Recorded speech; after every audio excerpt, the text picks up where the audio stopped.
My family skipped the biggest moment of my life.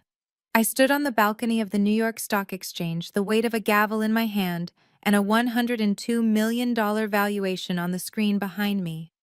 But the 4 VIP seats reserved for my parents and sister were empty. I thought they were stuck in traffic. I thought there was an emergency. Then I checked Instagram.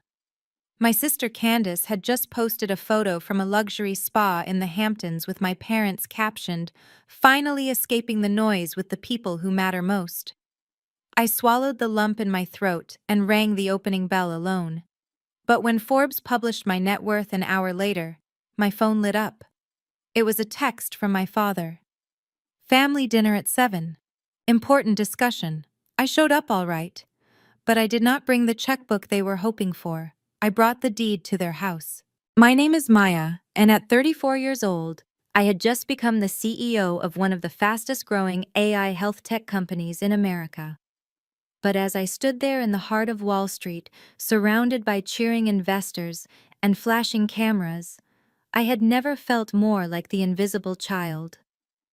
Before I tell you what happened at that dinner, let me know where you are watching from in the comments.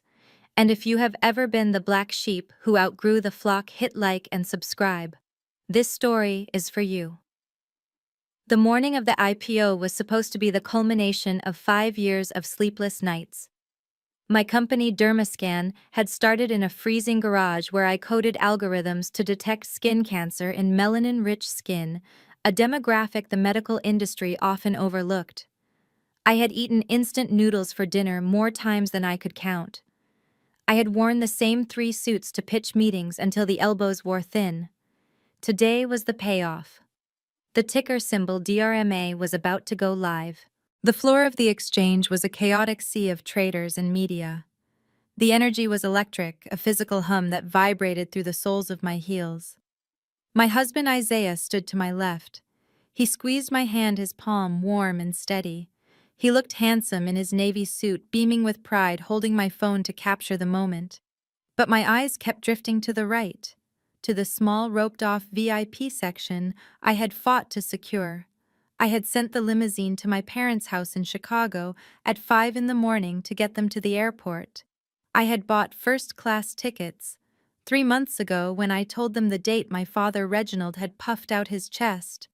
"We will be there, Maya. It is a big day for the family name." My mother had cried. My sister Candace had even promised to reschedule her nail appointment. Now at 8:58 in the morning, 2 minutes before the market opened, the velvet rope hung slack. The 4 gold chairs were empty. "Maybe the flight was delayed," I whispered to Isaiah, though I knew the flight had landed 2 hours ago. "Maybe the driver got lost." Isaiah looked at me, his eyes filled with a sadness he tried to hide. "Maya, look at your phone." I did not want to look, but I pulled my phone from my blazer pocket. My thumb hovered over the Instagram icon. My sister Candace was an aspiring influencer, which meant she documented every breath she took. If they were in traffic, she would be complaining about it on her story. I tapped the screen. The colorful ring around her profile picture indicated a new update posted 12 minutes ago. The image loaded. It was a selfie. Candace was wearing a plush white robe, holding a glass of cucumber water. In the background, out of focus but unmistakable, were my parents. My father was laughing at something, looking relaxed. My mother was getting a foot massage. The location tag read, "The Sanctuary Spa Hamptons." And then, the caption. The words that cut deeper than any rejection letter I had ever received from a venture capitalist. It read, "Finally escaping the city noise and stress. Quality time with the people who matter most. Family. First. Self-care. Blessed. The noise. My life's work, my historic moment was just noise to them. They had not missed the flight. They had skipped it. They had cashed in the first-class tickets I bought them and used the credit to fly to the Hamptons instead. 1 minute to opening, the stage manager shouted, pointing a finger at me. I felt the blood drain from my face, The room started to spin. They chose a spa day over the defining moment of my career. But of course they did. Candace was the golden child. If Candace wanted a spa day, the world stopped. If Maya was ringing the bell at the NYSE, it was an inconvenience. Maya, Isaiah whispered, gripping my shoulder firmly. Look at me. You built this. You, not them. You are here because of your work. Do not let them steal this from you. Ring that bell. I looked at the empty chairs one last time. I thought about the garage. I thought about the way my father used to tell me that computer science was a man's job, and I should learn to cook like Candace. I thought about the way my mother would sigh whenever I talked about my algorithms, asking why I could not just marry a rich banker like Candace's husband Hunter. The countdown began on the massive screens. 10, 9, 8. I forced a smile onto my face. It was a mask. A shield. I straightened my spine. I was Maya Johnson, CEO of $100 million company. I was not the disappointed daughter anymore. 5, 4, 3. I reached for the gavel. The wood felt heavy and cool. The crowd was chanting. The cameras were zooming in. I channeled every ounce of anger, every drop of rejection, and turned it into power. 2, 1. I brought the gavel down on the sounding block. The bell rang out loud and clear, echoing through the cavernous hall. Confetti rained down from the ceiling. The floor erupted in cheers. People were clapping, shouting my name. Isaiah kissed my cheek, whispering how proud he was. For a split second, I felt triumphant. I had done it. But as the applause died down and we were ushered off the balcony for the CNBC interview, reality crashed back in. I walked past the empty VIP section.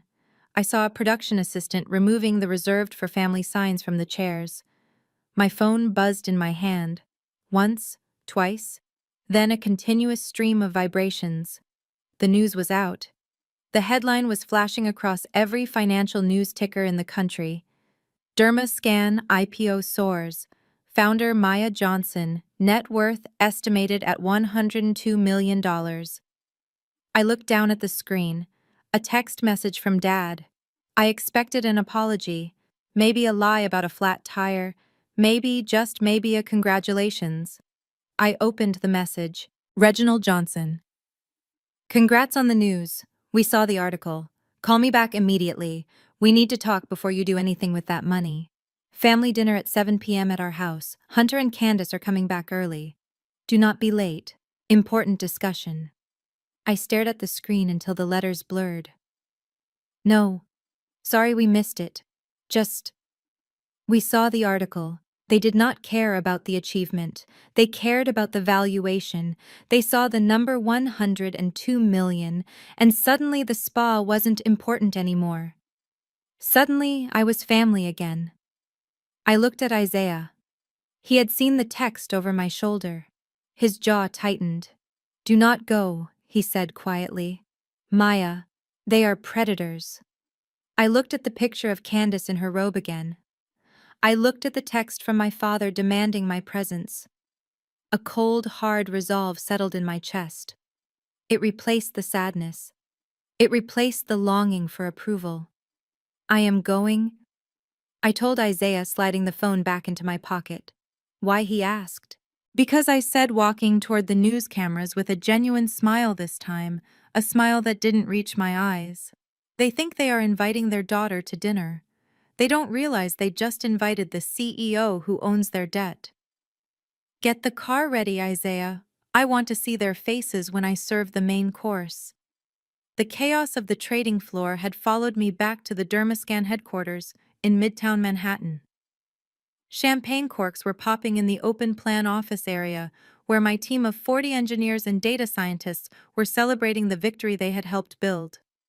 Confetti littered the floor, and someone had already printed a banner that read DRMA 102 million. I smiled and raised a glass with them, thanking them for the late nights and the missed weekends. But inside my glass-walled office, the silence was deafening.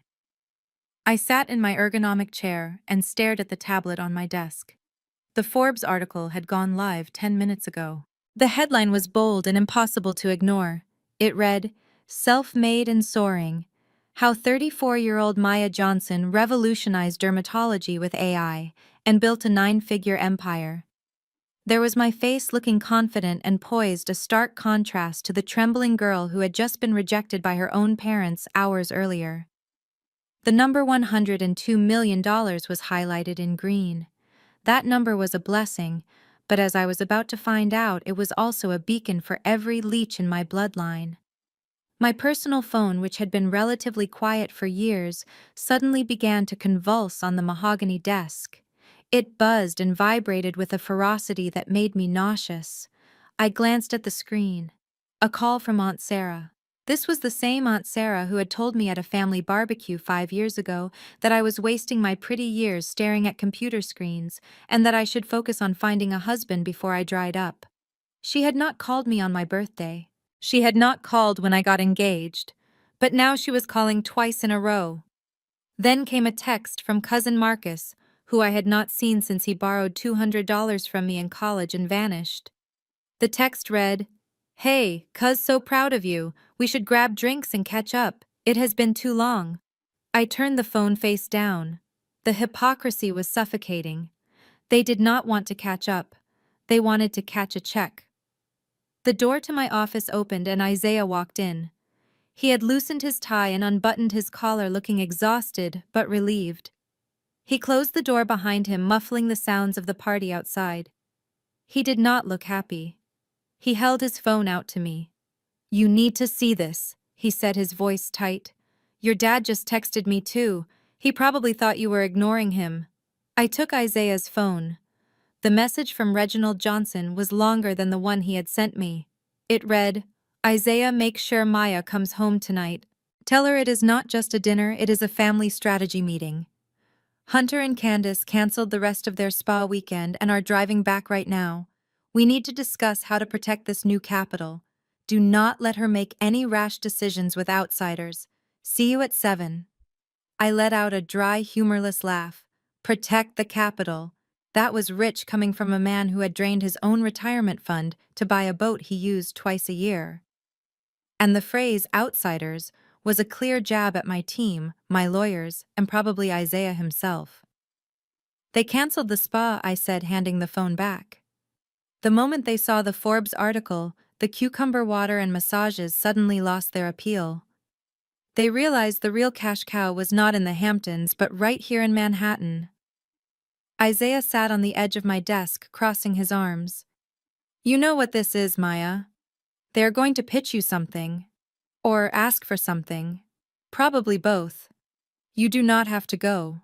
We can order takeout, go home to our apartment and turn off our phones. Let them sit at that table alone." I swiveled my chair to look out the window at the city skyline. The sun was setting, casting long shadows over the buildings. I thought about simply going home. It would be the healthy thing to do. It would be the peaceful choice. But peace was not what I wanted tonight. I wanted closure. And more than that, I wanted to see the look in their eyes when they realized the Bank of Maya was permanently closed. "I am going," I said, my voice steady. "But I am not going alone. And I am not going unprepared." I picked up my office phone and dialed a number I had memorized. It rang once before a crisp, professional voice answered. "David, it is Maya. Congratulations on the IPO, Maya," my personal attorney said. "I assume the press is overwhelming." "It is," I said. "But that is not why I am calling. I need you to print the file we discussed last month. The one labeled Asset Protection and Liability. Specifically, the documents regarding the property on Oak Street." There was a pause on the line. "Are you sure, Maya? That is the nuclear option? Once you execute that, there is no going back." I looked at the text from my father again. "Important discussion. Family strategy." "I am sure," I said. "Courier it to my parents' address. Have it arrive by 7:30. I want it to be a surprise." I hung up and looked at Isaiah. He was smiling a slow, knowing smile. He stood up and buttoned his jacket. "I will get the car," he said. The drive to the suburbs of Chicago usually took 40 minutes, but tonight it felt like a journey back in time. As the city lights faded and were replaced by manicured lawns and white picket fences, I felt the familiar tightening in my chest. This was the neighborhood where I grew up, the neighborhood where I was constantly compared to Candace. We pulled up to the house at exactly 6:55. It was a beautiful two-story colonial with fresh white siding and a wraparound porch. A brand new Mercedes SUV was parked in the driveway with a vanity plate that read Candace. That was the car my parents had bought her as a graduation gift when she finished her fashion merchandising degree, a degree she had never used. I stared at the house. To the neighbors, it was the residence of Reginald and Elaine Johnson. To my family, it was their ancestral pride. But to me, it was a ledger of lies. 5 years ago, Dad had made a bad investment in a friend's restaurant. He had lost nearly everything and was on the brink of foreclosure. He had called me in the middle of the night, weeping, begging me not to let them lose the family home. I had just started making real money with Derma, so I stepped in. I paid off the arrears. I refinanced the mortgage in my name to get a better rate. For the last 60 months, the mortgage payments had been automatically deducted from my account. But there was a catch. Dad was too proud to let anyone know his daughter saved him. So he told everyone, including Candace and Hunter, that the house was fully paid off, thanks to his savvy investing. He told them Candace helped with the maintenance costs, which was a lie. Candace had never paid a bill in her life. I watched the front curtain twitch. My mother was peeking out, waiting for us. "Are you ready?" Isaiah asked, turning off the engine. I checked my makeup in the rearview mirror. I applied a fresh coat of red lipstick. It was like war paint. I reached into my bag and touched the cold hard drive that contained the evidence of Hunter's financial history, something I had dug up when I first suspected he was a fraud. Between the lawyer coming with the deed to the house and the information I had on Hunter, this dinner was going to be memorable. "I am ready," I said. I stepped out of the car. The evening air was cool. I walked up the driveway, my heels clicking rhythmically on the concrete. I was walking into the lion's den, but for the first time in my life, I wasn't the prey. I was the hunter. I reached for the brass doorknob, took a deep breath, and pushed the door open. The smell of fried chicken and greed hit me instantly. The aroma of buttermilk fried chicken and collard greens hit me the moment the mahogany door swung open. It was a scent that usually signaled Sunday comfort memories of better times before I became the family outcast. But tonight the smell felt heavy, cloying like a trap baited with nostalgia. My mother Elaine stood in the doorway wearing her best silk blouse and a smile so wide it looked painful. Before I could even say hello, she lunged forward, wrapping me in an embrace that squeezed the air from my lungs.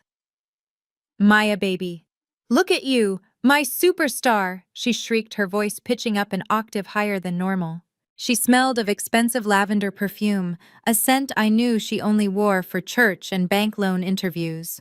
She rocked me back and forth, a display of maternal affection she had not shown since I was 6 years old. For a second, I stiffened, my arms glued to my sides. This was the same woman who had told me just last Christmas that I was working myself into an early grave for a pipe dream. Now she was hugging me as if she had birthed the $100 million herself. "I missed you, baby girl," she whispered, pulling back to cup my face with manicured hands. I gently removed her hands. "You missed the bell ringing this morning too, Mom." She didn't even blink. "Oh, hush now. That is just ceremonial. Tonight is what matters. The family is together. Come in, come in." I stepped into the foyer, Isaiah close behind me, his hand resting protectively on the small of my back. The house was spotless. The good china was out. Fresh flowers were on the console table. It was a stage set and the actors were already in position. Candace was lounging on the velvet sofa, scrolling through her phone. She looked up and for a moment her eyes narrowed with genuine jealousy before the influencer mask slid into place. She jumped up, her brand new orange Hermes Birkin bag swinging conspicuously from her arm. "OMG, Maya," she squealed, rushing over to air kiss my cheek. I saw the article. You look fierce, but honestly, that blazer? You need a stylist now. You represent the family brand. She posed, making sure the Birkin was front and center. Do you like it? Hunter got it for me as a pre-celebration gift. I mean, since you are loaded now, maybe you can get me the matching one in crocodile skin. We could be twinsies. Imagine the engagement on my feed. I looked at the bag. It was worth more than the car I drove for the first 3 years of my startup. That is a nice bag, Candace, I said flatly. I hope you kept the receipt. Before she could respond, Hunter emerged from the dining room. He was wearing a navy suit that fit a little too tightly across the chest, the kind of aggressive tailoring meant to signal power. He walked with the swagger of a man who owned the place, even though I knew his credit score was probably lower than the temperature outside. There she is, the woman of the hour, Hunter boomed. He bypassed Isaiah completely and extended a hand to me. His grip was firm, bordering on crushing. A dominance play. I let go of his hand quickly. Hello, Hunter. He leaned against the doorframe, swirling a glass of scotch. I read the Forbes piece. Impressive numbers, Maya. Really. But between you and me, they undervalued you. He took a sip, his eyes scanning me with a patronizing glint.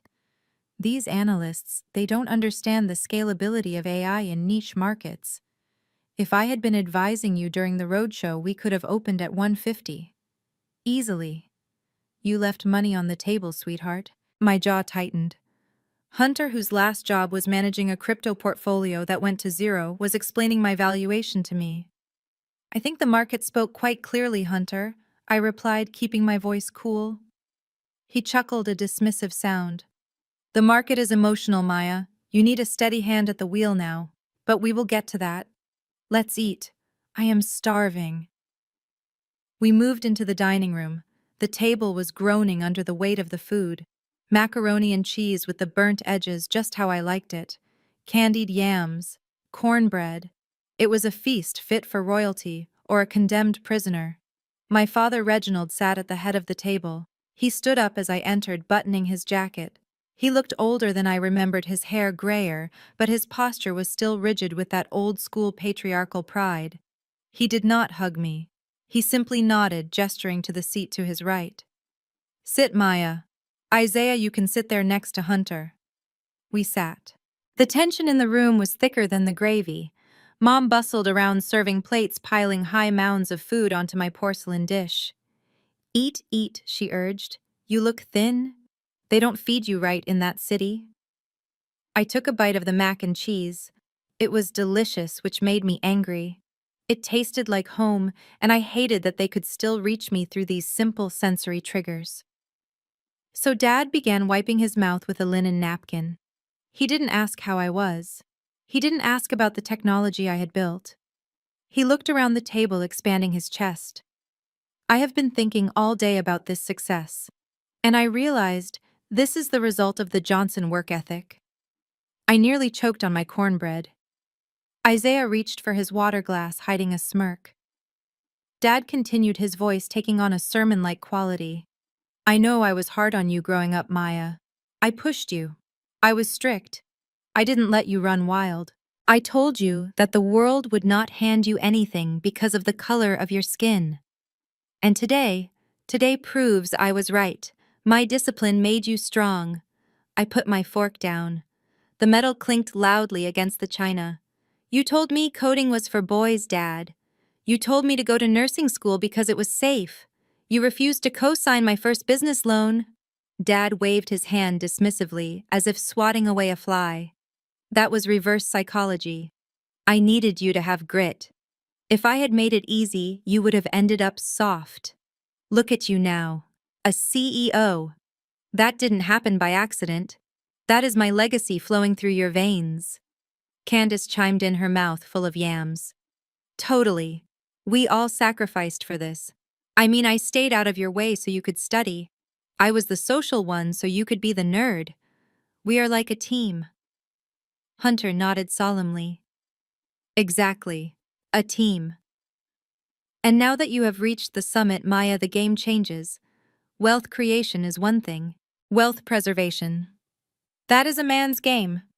I looked at Isaiah. He was staring at his plate, his knuckles white as he gripped his fork. He wanted to speak to defend me, to tell them they were delusional, but he respected my wish to handle this. "What are you trying to say, Hunter?" I asked, locking eyes with my brother-in-law. Hunter smiled, the kind of smile a shark gives before it bites. He reached under the table and pulled out a thick leather portfolio. He placed it on the table, pushing aside the bowl of collard greens. Dad cleared his throat. He looked at the portfolio, then at me. His expression shifted from proud father to serious businessman. "Maya, listen. Having $100 million puts a target on your back. You are a young woman. You are emotional. You have a husband who is, well, an artist." "Isaiah is an architect," I corrected sharply. "Same difference," Dad said. "He is not a finance man. We cannot risk this money leaving the family bloodline. We cannot risk you making a mistake because you are overwhelmed." Hunter opened the portfolio. The papers inside were crisp, heavy legal stock. Dad continued. "Hunter and I have been discussing this for weeks. We have come up with a solution to protect you. To protect us." Hunter slid the document across the tablecloth. It stopped right in front of my plate. The bold header at the top read, "The Johnson Family Revocable Trust." "What is this?" I asked, though I already knew. "It is a shield," Hunter said, his voice dripping with false concern. "It consolidates your assets, your shares in Dermascan, your liquid cash, everything. It puts it into a trust managed by the family board." "And who is on this board?" I asked, flipping the page. Dad sat up straighter. "I will be the chairman, of course. Hunter will be the chief investment officer, given his background on Wall Street. You and Candace will be beneficiaries. You will get a generous monthly allowance, Maya.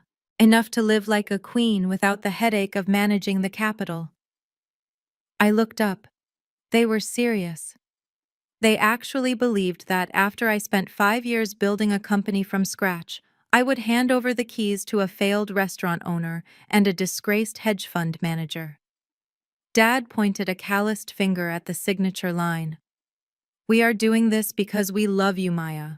We don't want to see you lose it all. Sign it. Tonight. Let's make this official so we can really celebrate." I looked at the pen Hunter was holding out to me. It was a Mont Blanc. Expensive. Probably bought with money he didn't have. I reached out and took the pen. The room went silent. Candace stopped chewing. Mom leaned forward, her eyes wide with anticipation. They thought they had won. They thought the little girl who sought their approval was still sitting in this chair.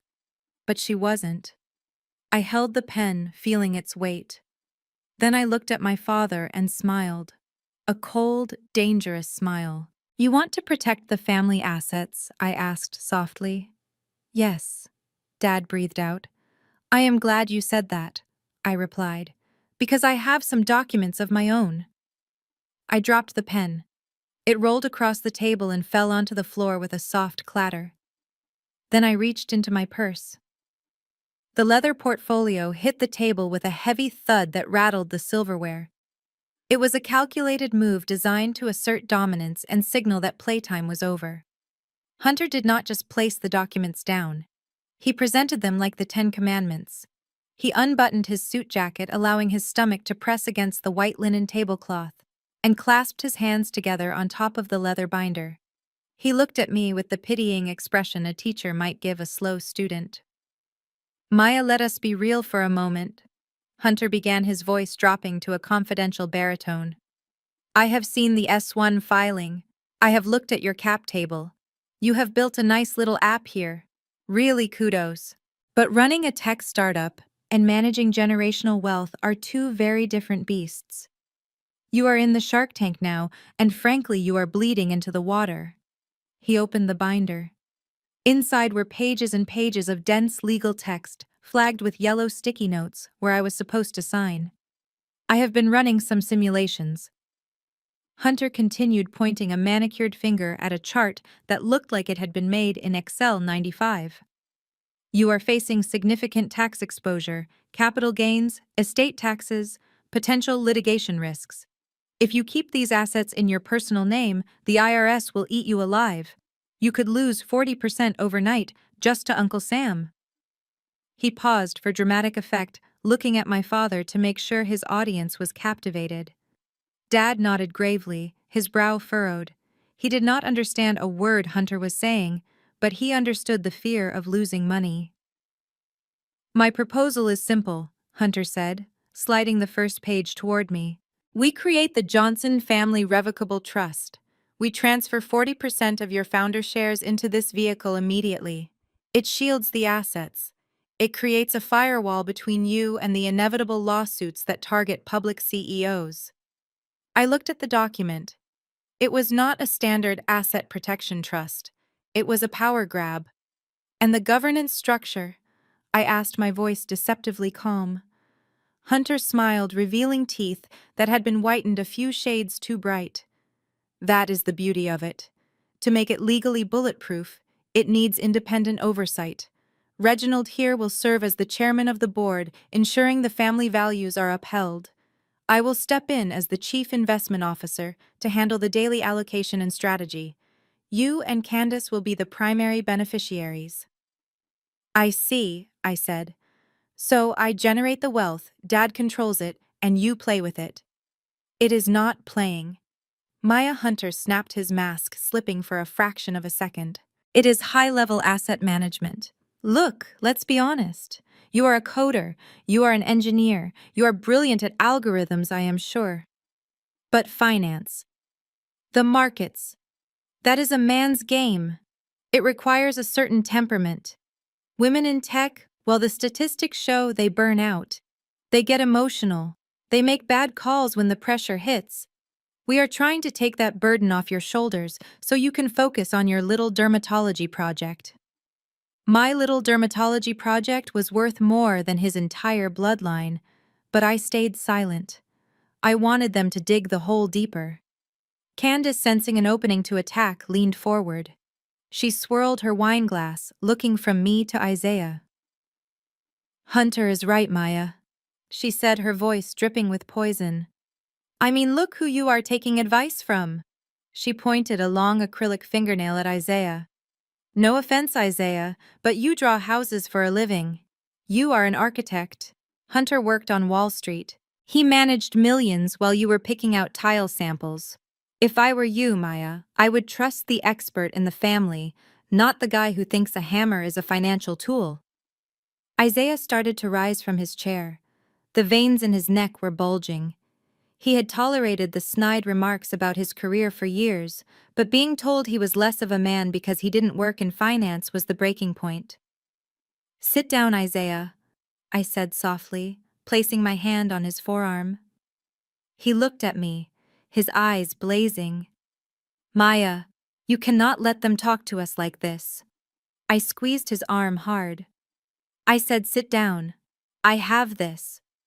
Isaiah slowly sank back into his chair, but his gaze remained fixed on Hunter like a laser.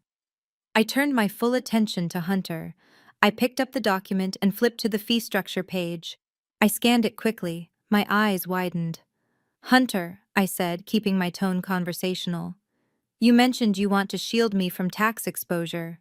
Can you explain why this trust is structured as a grantor retained annuity trust? Or a GRAT, given the current interest rate environment? Hunter blinked. He shifted in his seat. Well, the GRAT is...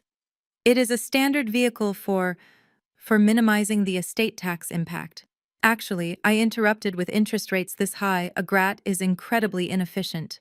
The hurdle rate is too high to transfer any significant appreciation. But that is not what concerns me. I pointed to a paragraph on page 5. It says here the chief investment officer takes a 2% management fee annually, plus 20% of any appreciation. That is a hedge fund fee structure, Hunter. For a family trust, Hunter began to sweat. Beads of perspiration formed on his upper lip. Well, that is industry standard for top-tier talent, Maya. You pay for quality. Top-tier talent, I asked. I looked at him with cold curiosity. Okay, let's talk about your talent. What was the Sharpe ratio of the last fund you managed at Goldman? The room went silent. Dad looked back and forth between us, sensing the shift in power but not understanding the vocabulary. The sharp ratio, Hunter stammered. He tugged at his collar. Look, historical data is irrelevant. I am talking about forward-looking alpha. I did not let him up for air. It is a simple question, Hunter. The Sharpe ratio measures risk-adjusted return. If you are going to manage $40 million of my money, I need to know you understand risk. So, was it above 1? Was it negative? Because looking at this fee structure, you seem to value your services very highly. Hunter's face turned a mottled shade of red. You are getting bogged down in technicalities. This is about family, this is about trust. I slammed the portfolio shut. The sound echoed like a gunshot. No, Hunter. This is about theft. You are trying to lock my shares into a trust where I have no voting rights. Charge me exorbitant fees to manage money. You have no idea how to invest, and put my father as a figurehead so you can drain the liquidity. You do not know what a Sharpe ratio is, because you were never a portfolio manager. You were a junior analyst who got fired for compliance violations. Hunter stood up, his chair scraping violently against the floor. How dare you, Reginald? Are you going to let her speak to me like this? Dad's face was purple with rage. He did not understand the math, but he understood that his authority was being challenged. He slammed his fist onto the table, making the wine glasses jump. Enough, Dad roared. His voice shook the room. He pointed a shaking finger at me. I do not care about your ratios or your fancy words. You think you are so smart because you made some money? You are nothing without this family. He grabbed the pen. Hunter had dropped earlier and shoved it toward me. You are treating your brother-in-law like a criminal, Dad shouted. He is trying to help you. You sign those papers right now. Maya, I stared at him calmly. Give me one good reason why I should sign over 40% of my company to you, Dad. Because I said so. Dad screamed, spittle flying from his lips. Because that garage you sat in for 3 years. That was my garage, my electricity, my roof. You built that company on my property under my protection. By rights, that company belongs to me, just as much as it belongs to you. I am your father, and I demand you pay your dues. The silence that followed was heavy and suffocating. Candace looked gleeful. Hunter looked relieved that the heat was off him. Mom just looked down at her plate, refusing to meet my eyes. I looked at my father. I looked at the man who claimed ownership of my success because he had allowed me to exist in a drafty, unheated garage that I paid for. I slowly stood up. I picked up my purse. I reached inside, past my phone, past my wallet, and my fingers closed around the folded pieces of paper I had brought with me. You want to talk about the garage, Dad? I asked quietly. Fine. Let's talk about the garage. I pulled out the receipts. You want to talk about the garage? I repeated the words slowly, letting them hang in the air like smoke. A low, humorless chuckle escaped my throat. It was the sound of a woman who had finally realized that the pedestal she had placed her parents on was actually a cage. Dad looked confused by my laughter. He expected tears. He expected submission. He expected the obedient daughter who had spent her life trying to earn a crumb of his affection. Instead, he got the CEO. I reached into my bag and pulled out a plastic Ziploc bag containing a stack of small yellowed pieces of paper.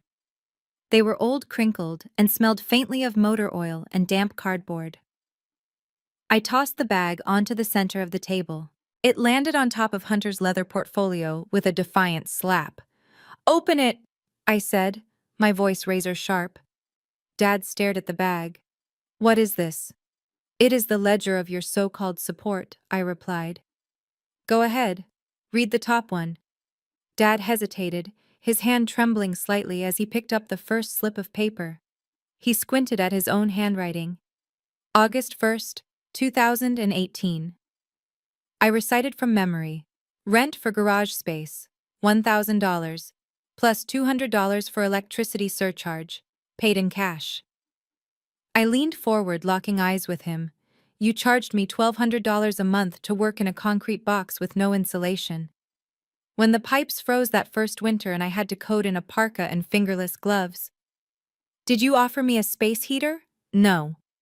You charged me an extra $50 a month to plug in my own heater because you said I was running up your bill. Gasps went around the table. Mom put a hand to her mouth. Candace looked at Dad, blinking rapidly. You charged her rent? Candace asked, her voice small. You told us you gave her that space for free to help her get on her feet. You told everyone at church you were her angel investor. Dad's face flushed a deep, embarrassed crimson. He slammed the receipt down. It was a business arrangement. I was teaching her the value of $1. Real estate isn't free, Maya. Exactly, I said, standing up. It was a business arrangement, a transaction. I paid you $36,000 over 3 years for a space that was legally uninhabitable. That means we are square, Dad. I don't owe you a percentage of my company. I don't owe you my intellectual property. And I certainly don't owe you my dignity. I turned my gaze to Hunter. He was trying to shrink into his chair, looking everywhere except at me. He reached for his water glass, his hand shaking so badly that ice cubes clinked against the crystal. And you, I said, shifting my target. The financial genius. The man who wants to protect my assets. Hunter cleared his throat, forcing a weak smile. Maya, let's not get emotional. We can structure the trust differently if the fees are a sticking point. The fees are not the point, Hunter, I interrupted. The fraud is the point. The room went deathly silent. Even the air conditioning seemed to stop humming. I pulled a single crisp sheet of paper from my bag. It was a background check report, specifically the compliance record from the Financial Industry Regulatory Authority. I know why you left Goldman Sachs 3 years ago, I said, my voice calm and steady. You didn't leave to start your own boutique firm as you told everyone. You were terminated for cause, unauthorized trading in client accounts. You tried to cover up a 6-figure loss by moving money between accounts without authorization. You were barred from the industry for 5 years. I slid the paper across the table. It stopped right in front of Dad's plate. Dad looked down. He saw the official seal. He saw the word expelled in bold red letters next to Hunter's name. Hunter leaped to his feet, his face draining of all color. That is a lie. That is a fabrication. She forged that. Reginald, don't listen to her. She is jealous of our success.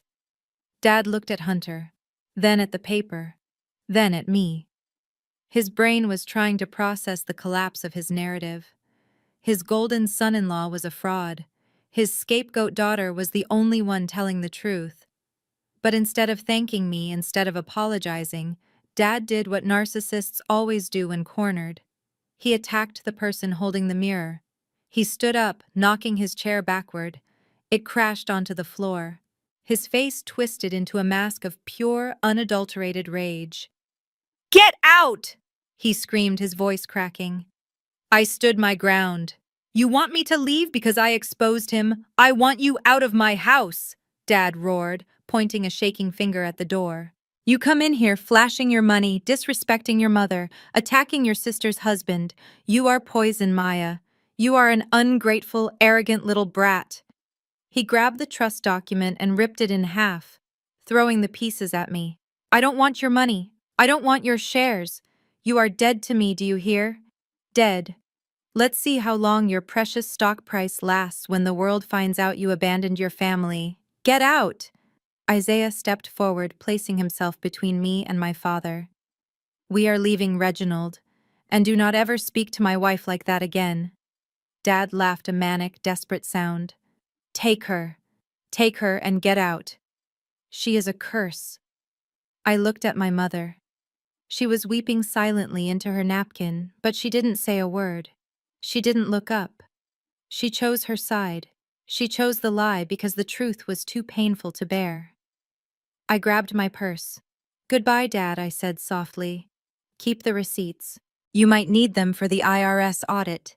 I am fairly certain Hunter is about to bring down on you." I turned on my heel and walked out. I didn't look back at the dining room. I didn't look back at the untouched soul food. I walked through the foyer, past the family photos that I was notably absent from, and out into the cool night air. The heavy front door slammed shut behind us, the sound echoing like a final gavel strike. I marched down the driveway to our car, my heart pounding against my ribs. My hands were shaking not from fear, but from the adrenaline of finally cutting the cord. "Are you okay?" Isaiah asked, opening the car door for me.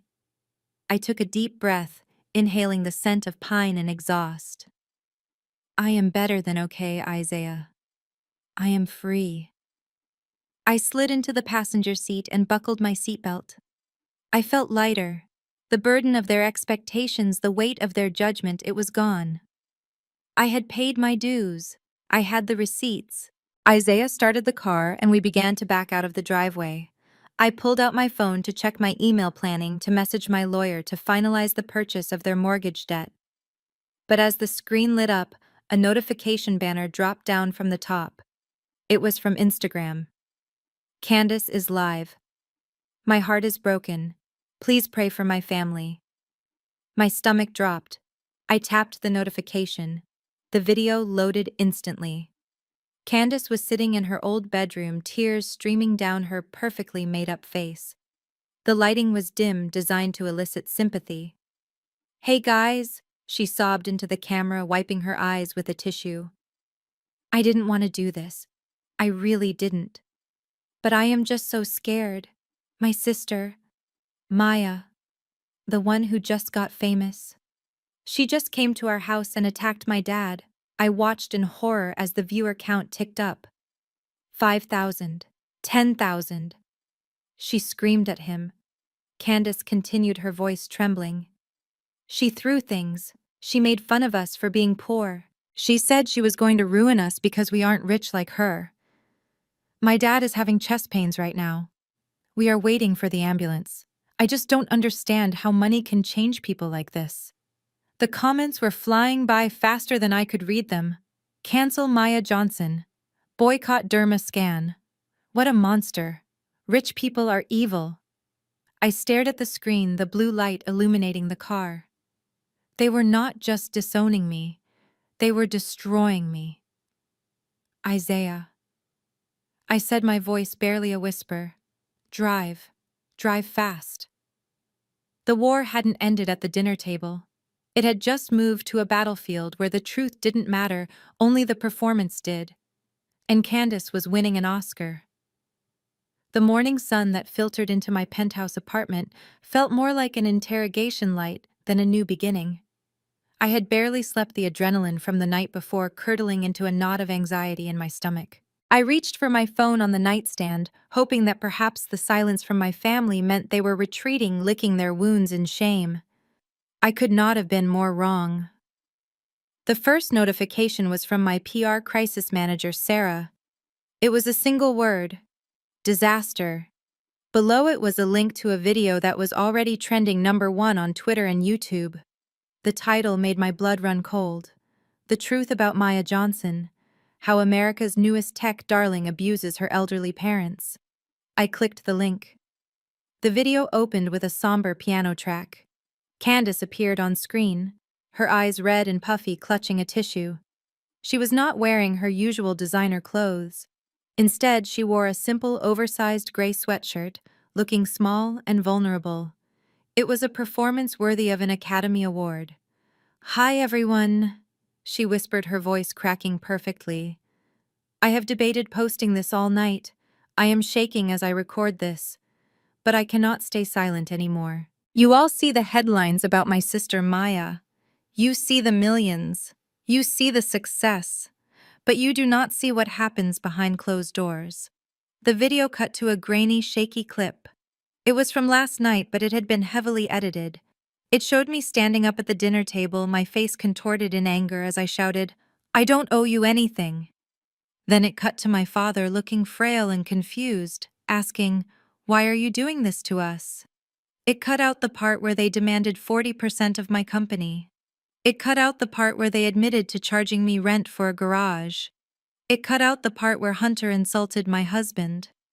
It was just 10 seconds of me looking like a monster, followed by 5 minutes of Candace crying about how I had abandoned them, how I had physically shoved my mother a complete lie, and how I had mocked their financial struggles. My sister has changed. Candace sobbed into the camera. She came to our house last night, threw food at us, and told my dad he was pathetic for being poor. She said she owns us now. I am just. I am so scared for my parents. They are old. They don't deserve this. I stared at the screen, unable to breathe. The video had 2.5 million views. It had been up for 6 hours. I scrolled down to the comments. They were a cesspool of hatred. Boycott Dermascan. This woman is evil. Take away her money and give it to her parents. Cancel Maya Johnson. My phone rang. It was Sarah again. Maya, tell me you have seen it, she said, her voice tight with panic. I saw it, I rasped. It is a lie, Sarah. Every word of it. It doesn't matter if it is a lie, Sarah snapped. It is viral. The hashtag boycott Dermascan is trending in 10 countries. Pre-market trading shows the stock is down 5%. The board is freaking out. I have 3 major investors on hold right now demanding an explanation. You need to issue a statement, an apology. I sat up in bed, fury replacing the shock. I am not apologizing for something I didn't do. Maya, listen to me. This isn't about truth. It is about optics. You look like a rich, ungrateful brat who hates her family. That is poison for a brand built on care and inclusivity. I hung up on her. I walked into the living room. Isaiah was already awake, watching the large TV on the wall. He had the volume turned down low, but I recognized the face on the screen immediately. It was my father. He was sitting on a morning talk show couch, looking small and defeated. Hunter was sitting next to him, his hand placed supportively on Dad's shoulder. The chyron at the bottom of the screen read, "Exclusive." Heartbroken father speaks out. I turned up the volume. I just wanted her to be happy, Dad was saying, wiping a non-existent tear from his eye. I sacrificed everything for her education. I mortgaged my home to help her start that business. And now that she has made it, she won't even return my calls. She treats us like dirt. Last night broke my heart. The host, a woman known for her sympathetic interviews, leaned in. And is it true she threatened legal action against you? Dad nodded slowly. She brought out lawyers. She threatened to evict us, her own parents. I threw the remote control across the room. It smashed against the wall, the batteries skittering across the hardwood floor. They are lying, I screamed. They are lying on national television. Isaiah stood up and walked over to me, wrapping his arms around my trembling frame. I know, baby. I know. It is a smear campaign. Hunter is orchestrating this. Look at him. I looked at the screen.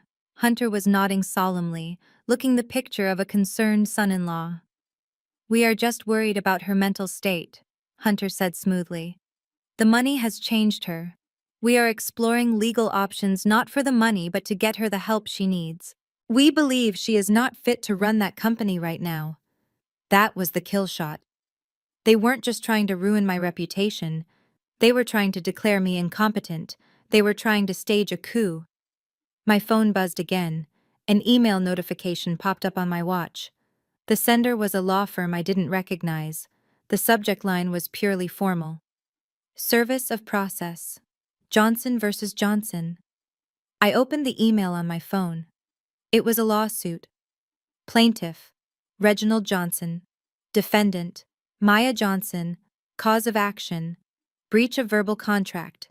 Intentional infliction of emotional distress. Theft of intellectual property. I scrolled to the bottom. The demand for damages was staggering. $30 million. They were claiming that the idea for the skin cancer detection algorithm was developed during family brainstorming sessions. They were claiming that my father was a co-founder who had been cut out. They were claiming that my refusal to sign the trust was a breach of their verbal agreement to share the profits. It was absurd. It was baseless. Any judge would throw it out in a heartbeat once they saw the evidence. But that wasn't the point. Hunter knew he couldn't win in court. He didn't want to go to court. He wanted to drag this out in the public eye. He wanted to bleed me dry with legal fees and bad press until I cut them a check just to make it stop. $30 million, I whispered. They want $30 million to go away. Isaiah looked at the email over my shoulder. He let out a low whistle. This is extortion, Maya, plain and simple. I walked to the window and looked down at the street below. Paparazzi were already gathering outside my building. I could see their long lenses pointed up at my balcony. I was trapped. If I fight this, the stock tanks, I said, my mind racing. If I pay them, I admit guilt, and they will come back for more in 6 months. There is a third option, Isaiah said. I turned to look at him. What?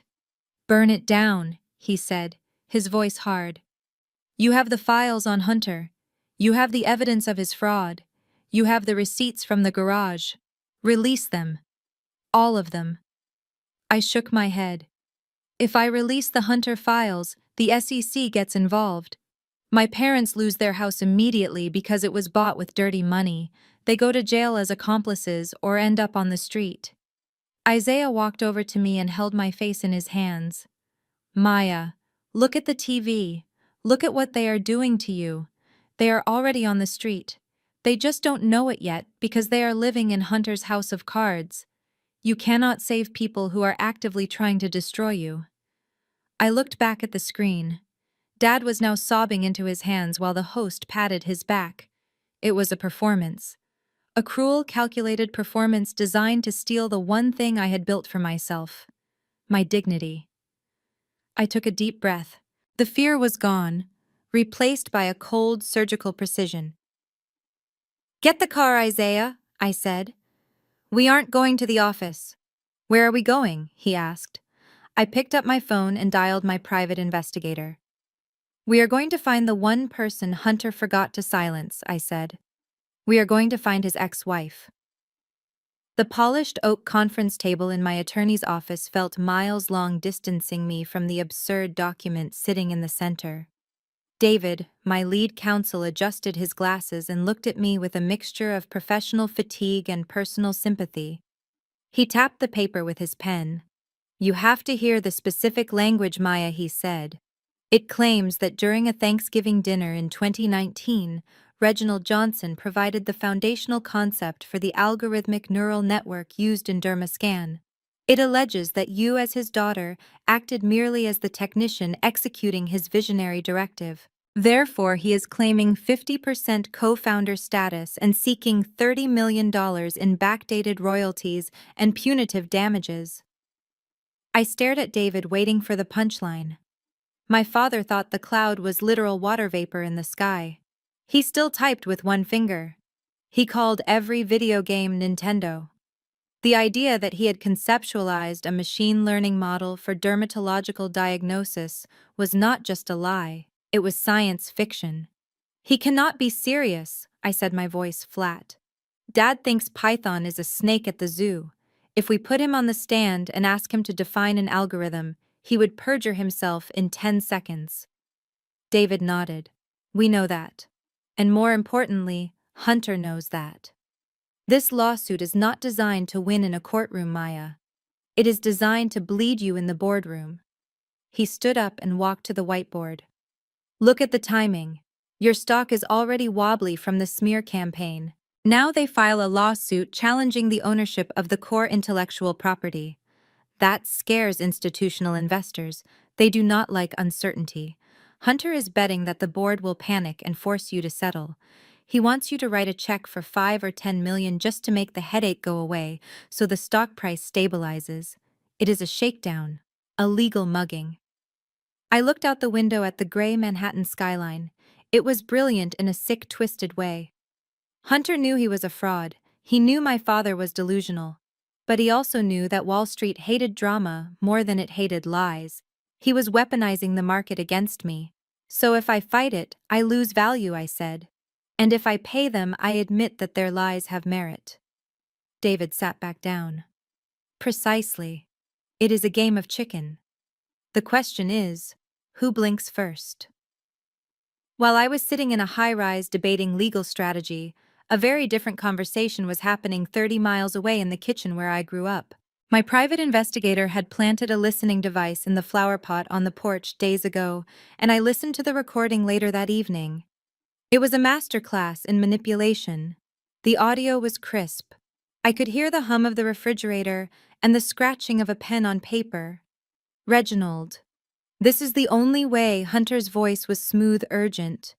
We have them on the ropes. The lawsuit has already made the news. Her stock is down another 3% today. She is terrified. I heard my mother's voice shaky and uncertain. But Hunter mortgaging the house. This is our home. We finally own it, free and clear. What if we lose the case? What if Maya fights back? Hunter sighed, the sound of a patient man dealing with simpletons. Elaine, we are not going to lose. But litigation is expensive. My lawyers need retainers. We need to hire expert witnesses to testify that Reginald's ideas were the basis of her code. This money from the house is not spending, it is an investment. When we win, and we will win, Maya will have to pay legal fees plus the 30 million. You will get this money back 10 times over. Think of it as a bridge loan to your future. There was a silence. I could imagine my father sitting there, his ego bruised by our confrontation, desperate to regain the upper hand. She humiliated me, Reginald muttered. His voice was low and bitter. She came into my house, threw money in my face, and treated me like I was her employee. She thinks she is better than us because she got lucky with a computer program. She did not get lucky. Reginald. Hunter fed the fire. She stole from you. She stood on your shoulders and then kicked you in the face. Are you going to let her win? Are you going to let her keep everything while you scrape by on Social Security? No, Dad snapped. No, I am the head of this family. Then sign the papers, Hunter urged. Use the equity in this house to fund the war. Show her that you are not afraid. Show her that the Johnson name belongs to you, not her. But what about the payments? Mom asked weakly. If we take out $300,000, the monthly note will be high. We are on a fixed income. I will cover the payments, Hunter lied effortlessly. My investments are about to mature next month. I will handle the mortgage until the settlement check clears. You won't pay a dime. Trust me. I am doing this for us, for the family. I listened to the scratching sound of a ballpoint pen moving across paper. It was the sound of a guillotine blade dropping. My father, driven by pride and blinded by a con man, was signing away the only asset he had left, the house that I had secretly paid off for him. He was leveraging my gift to fund a war against me. The recording ended with the sound of papers being shuffled. Perfect, Hunter said. I will run this to the bank first thing in the morning. We will have the war chest by noon. I took off my headphones, feeling physically ill. Hunter was not just suing me. He was cannibalizing my parents. He knew that lawsuit was garbage. He knew there would be no settlement. He was simply extracting the last drop of equity from them before the ship went down. My phone buzzed on the desk. It was the private investigator, Marcus. Maya, you need to see the file I just sent over.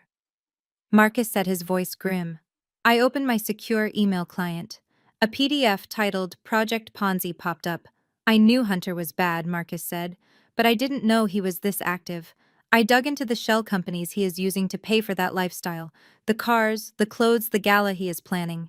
None of it is real money. What is it? I asked, clicking open the file. It is a classic Ponzi scheme disguised as a crypto arbitrage fund, Marcus explained. He has been taking money from new investors to pay out fake returns to older ones. But the well is running dry. He is desperate for liquidity. That is why he is pushing for the lawsuit settlement. He needs a big injection of cash to keep the scheme floating for another few months. I stared at the flowcharts Marcus had created.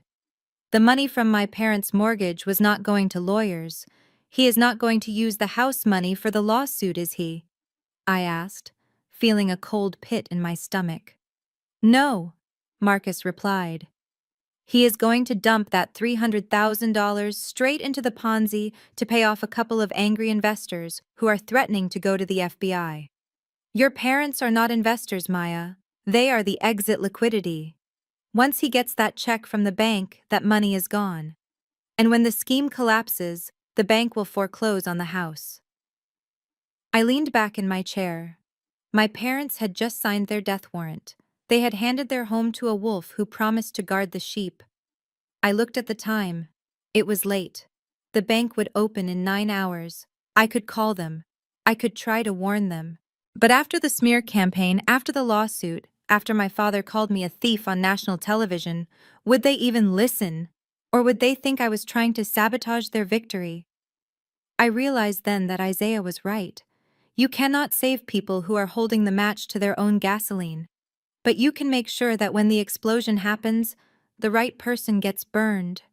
Marcus, I said, my voice hardening. Let the transaction go through. Are you sure? Marcus asked. They will lose the house. I know, I said. But if we stop it now, they will just blame me for holding them back. They need to see the theft with their own eyes. Let Hunter cash that check. Let him think he has won. And while he is busy spending their money, I want you to find the one person who knows exactly where all the bodies are buried. Who is that? His ex-wife, I said. Find her. Pay her whatever she wants. I need her at that gala next week. I hung up the phone. The lawsuit was a distraction. The real war was about to begin, and I was done playing defense. Hunter wanted a settlement. I was going to give him a reckoning. The safe house Marcus used for his high-level investigations was a stark contrast to the chaotic noise of the internet. Here in a windowless room illuminated only by the blue glow of server racks and multiple monitors, there were no hashtags, no sobbing live streams, and no emotional manipulation. There was only data. And data, unlike my family, never lied. Marcus sat at the main terminal, his fingers flying across a mechanical keyboard. He was a digital forensic specialist I had hired years ago to audit my company's security, and he was the only person I trusted to dissect the rotting carcass of Hunter's financial life. Isaiah stood behind him, arms crossed, his face grim. I pulled a chair up to the desk, watching the lines of code resolve into bank statements and wire transfers. We are inside, Marcus said, his voice devoid of emotion. I have bypassed the proxy servers he set up. We are looking at the raw ledger of the Sterling Capital Fund. Show me, I said. Marcus hit a key, and a visualization appeared on the center screen. It looked like a spider web with hundreds of thin red lines radiating out from a central hub. This is a classic Ponzi structure, Marcus explained, pointing to the center. This is Hunter's operating account. These lines coming in are deposits from new investors. These lines going out are payments to early investors. There is no trading activity, no stock purchases, no crypto assets. He is just taking money from Peter to pay Paul. I scanned the list of names. Some I recognized: wealthy doctors from the country club, a few retired teachers from our church. Hunter had not just scammed strangers, he had hunted in our own backyard. But look at the cash flow, Marcus said, zooming in on the timeline.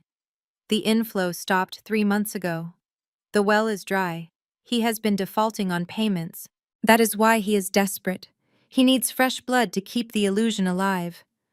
And that is where my parents come in, I whispered. Marcus nodded slowly. He opened a new window. It showed a transaction time-stamped just 6 hours ago. The amount was $320,000. The source was First National Bank, a wire transfer from a home equity line of credit. The beneficiary was Sterling Capital. There it is, Isaiah said, his voice thick with disgust. The mortgage money. I felt a wave of nausea roll over me. My father had signed those papers yesterday, believing he was funding a legal war to protect his legacy. He believed he was paying top-tier lawyers to fight for his rights. Where did it go? I asked, pointing at the screen. Did he pay a retainer to the law firm suing me? Marcus shook his head. Watch this. He tracked the money. It hit the Sterling Capital account at 9 in the morning.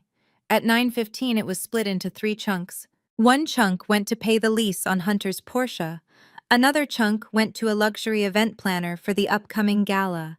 And the biggest chunk, $200,000, was wired immediately to an offshore account in the Cayman Islands. He is not fighting a lawsuit, Marcus said. He is cashing out. He is skimming the last bit of cream before the milk goes sour. He is planning to run. I stared at the screen. My parents' home, the safety net I had secretly built for them, was gone. It was sitting in a numbered account in the Caribbean, waiting for Hunter to join it. And what about Candace, I asked. Does she know Marcus pulled up another file? This one was a credit report. Candace is just as much a victim as she is an accomplice, Marcus said. Look at her personal cards. Amex Black, Visa Signature, all of them are maxed out. She has been trying to use them for the last week, but the transactions are being declined. He clicked on a log of text messages intercepted from Candace's phone. I read the messages she sent to Hunter. Babe, my card got declined at Sephora again. The cashier looked at me like I was broke. Fix this. And Hunter's reply. It is just a fraud alert, baby. The bank is being overprotective because we are spending so much. Use the debit card. I transferred cash. He is gaslighting her too, I realized. She thinks they are rich. She thinks the declined cards are just technical glitches. She has no idea she is drowning in debt. I stood up and paced the small room. The air conditioning was humming, but I felt hot, suffocated by the magnitude of the betrayal. My parents were not just broke. They were destitute. The moment the bank realized the equity was gone and the payments stopped, they would foreclose. My father, a man defined by his pride, would be homeless at 65. I have to tell them, I said, stopping in front of Isaiah. I have to call Mom. If I show them this, if I show them the wire transfer to the Caymans, they will stop the lawsuit. They will see that Hunter is the villain. I reached for my phone. My thumb hovered over my mother's contact. Isaiah reached out and gently covered my hand with his. Maya, stop. I looked at him, tears stinging my eyes. Isaiah, they are going to lose everything. That is still my mother. That is still the house I grew up in. Isaiah took the phone from my hand and set it down on the desk. Think about what happened yesterday, Maya, he said, his voice firm but compassionate. Think about the live stream. Think about your father on national television calling you a thief. If you go to them now with this data, what will they say? They will say I hacked them. I replied, the realization dawning on me. Exactly, Isaiah said. Hunter has already primed them to believe you are a vindictive, powerful tech mogul out to destroy them. If you show them bank records, Hunter will say you forged them. He will say you used your AI to create fake documents. He will say you are spying on them, which technically you are. But I cannot just let them crash. I argued, though my resolve was weakening. You are not letting them crash, Isaiah said. They have already crashed. They just haven't hit the ground yet. He turned me to face him, holding my shoulders. You cannot save people who do not want to be saved, Maya. You cannot force them to see the truth when they are comfortable in the lie. If you bail them out now, if you intervene, you are just the villain who ruined their beautiful dream. They need to wake up on their own. And the only thing that wakes people like your father up is consequences. I looked back at the screen.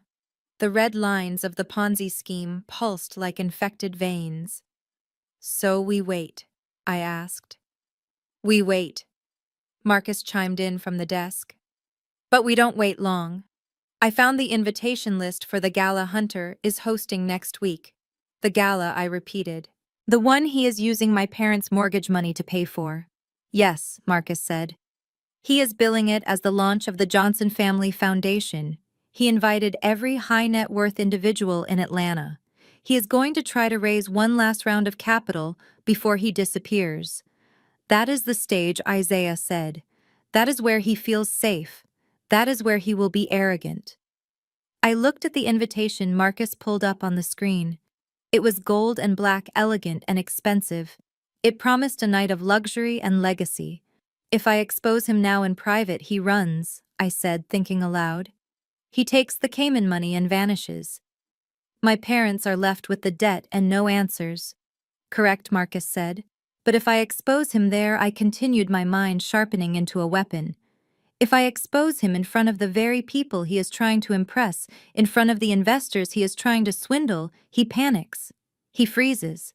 And the police can be waiting at the back door.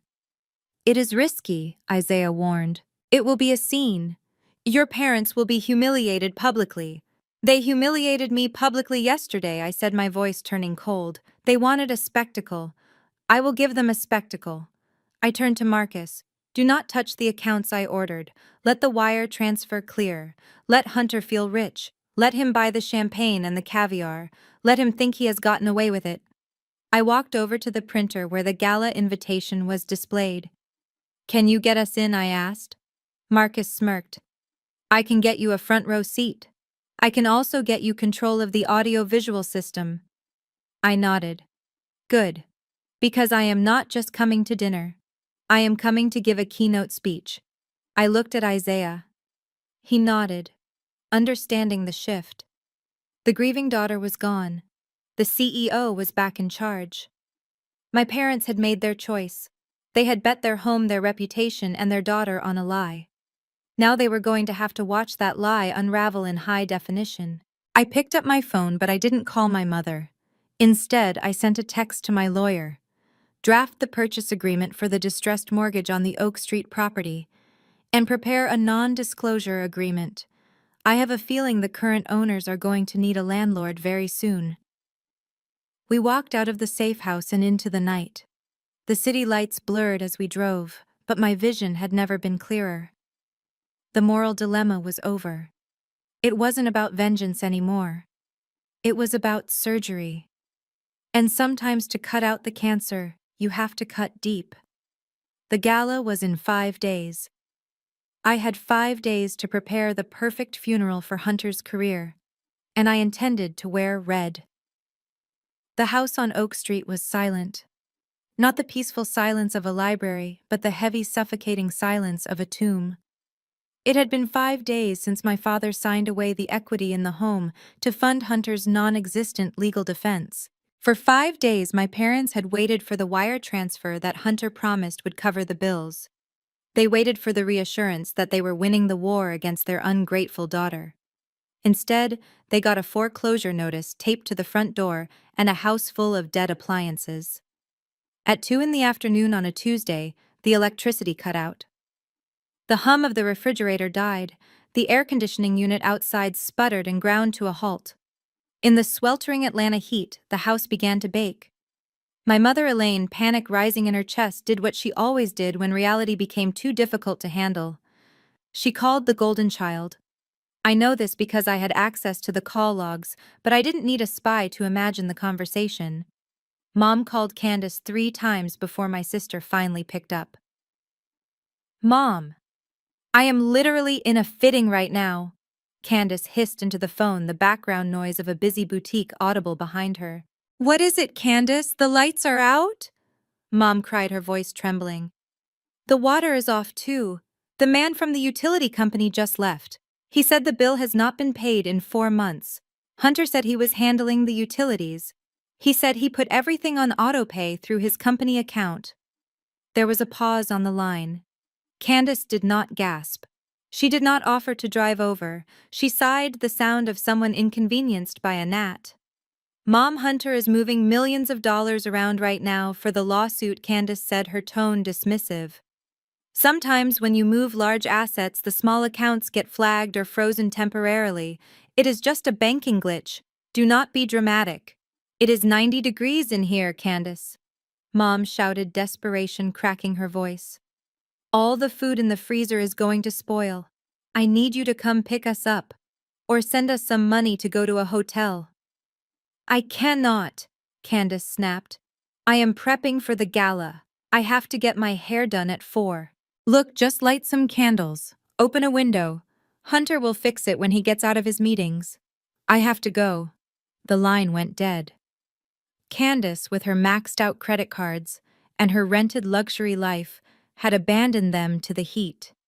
She could not help them even if she wanted to, but the cruelty was that she didn't even want to try.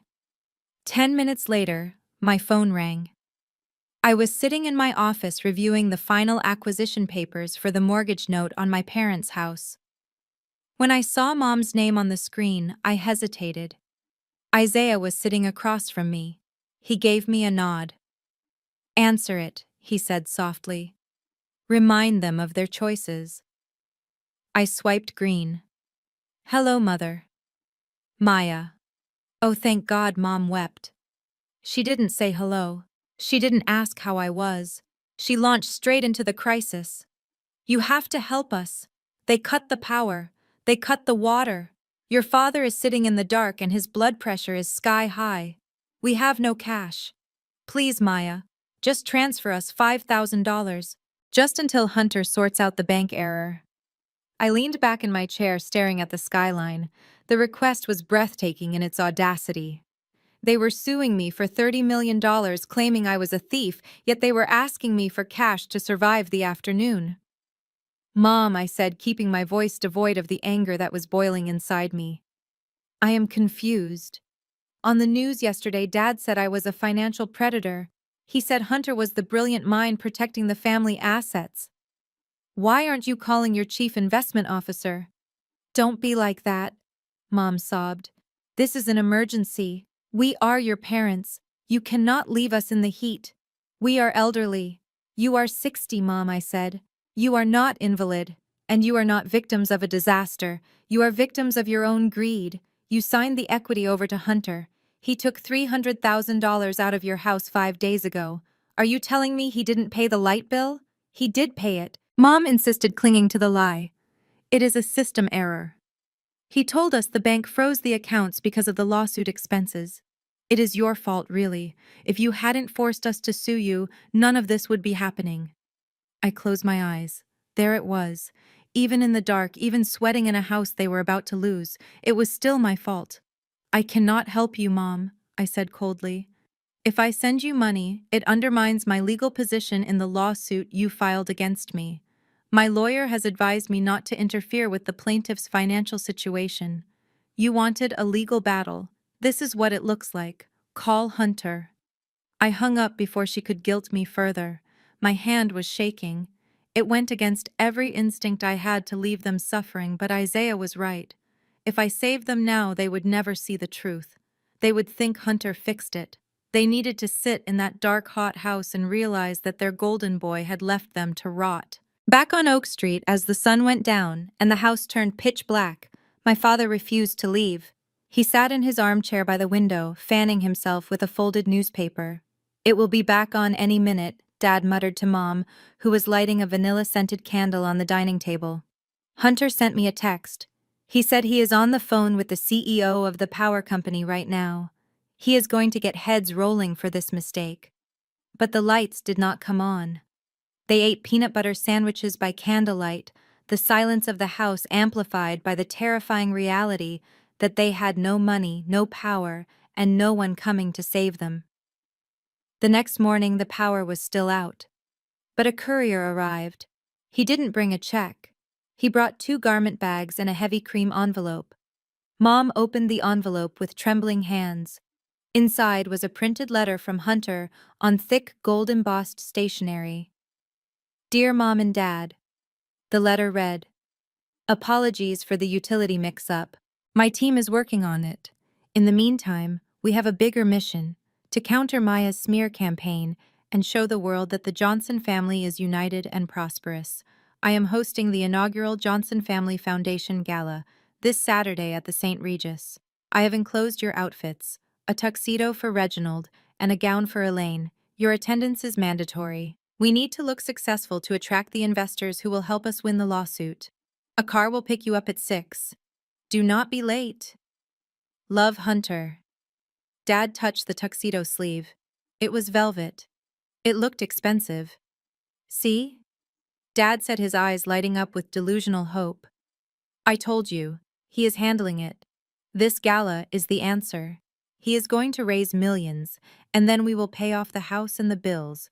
We just have to look the part. Mom looked at the dark refrigerator, then at the gown. She felt sick, but she nodded. They had no other choice. They were passengers on a high-speed train that was running out of track, but looking out the window, all they chose to see was the scenery. In my office, Marcus projected the same invitation onto the wall. He is forcing them to go, Marcus said. He needs them there as props. If the parents are there smiling, The investors will think the rumors about the family feud are false. He is using them as human shields. I looked at the date on the invitation. Saturday. 3 days away. Let him have his show, I said, standing up. He wants the Johnson family united. He is going to get it. I turned to Isaiah. Did the purchase agreement for the house go through? Isaiah nodded, sliding a blue folder across the desk. As of this morning, the bank sold the note. The deed is in your holding company's name. You own the house on Oak Street. Good, I said. And the power I called the utility company as the new owner, Isaiah said. I paid the arrears. The lights should be back on in an hour. I smiled, but it was a sad, tired smile. They will think Hunter fixed it, I said. Let them think that, Isaiah replied. It will make the fall on Saturday that much harder. I walked to the window. Saturday night. The St. Regis. It was going to be the most expensive dinner of Hunter's life. And for my parents, it would be the moment the lights finally came on, not just in their house, but in their minds. I hope they liked the view. The St. Regis Hotel in Atlanta is known for its crystal chandeliers, velvet drapes, and the kind of hush that only money can buy. 3 days before the gala, Hunter stood in the center of the grand ballroom barking orders at a terrified event planner. He was spending money like water, demanding imported orchids from Thailand and a champagne tower that defied gravity. To the hotel staff, he looked like a high-rolling financier. To me, watching the surveillance footage Marcus had accessed from the hotel security system, he looked like a man trying to build a fortress out of playing cards. He had put down a $50,000 deposit for the venue. That money had come directly from the wire transfer my father had authorized, the very last equity drained from the home I grew up in. Hunter was not just throwing a party, he was constructing a stage for his final con. He had invited the city's elite, promising them a reveal of the Johnson Family Foundation, a vehicle he claimed would revolutionize philanthropic investing. In reality, the prospectus he had sent out promised returns of 200%, a mathematical impossibility that screamed fraud to anyone with a calculator. But Hunter knew his audience. He was targeting the greedy and the gullible people who wanted to believe in magic because the market had been too slow for them.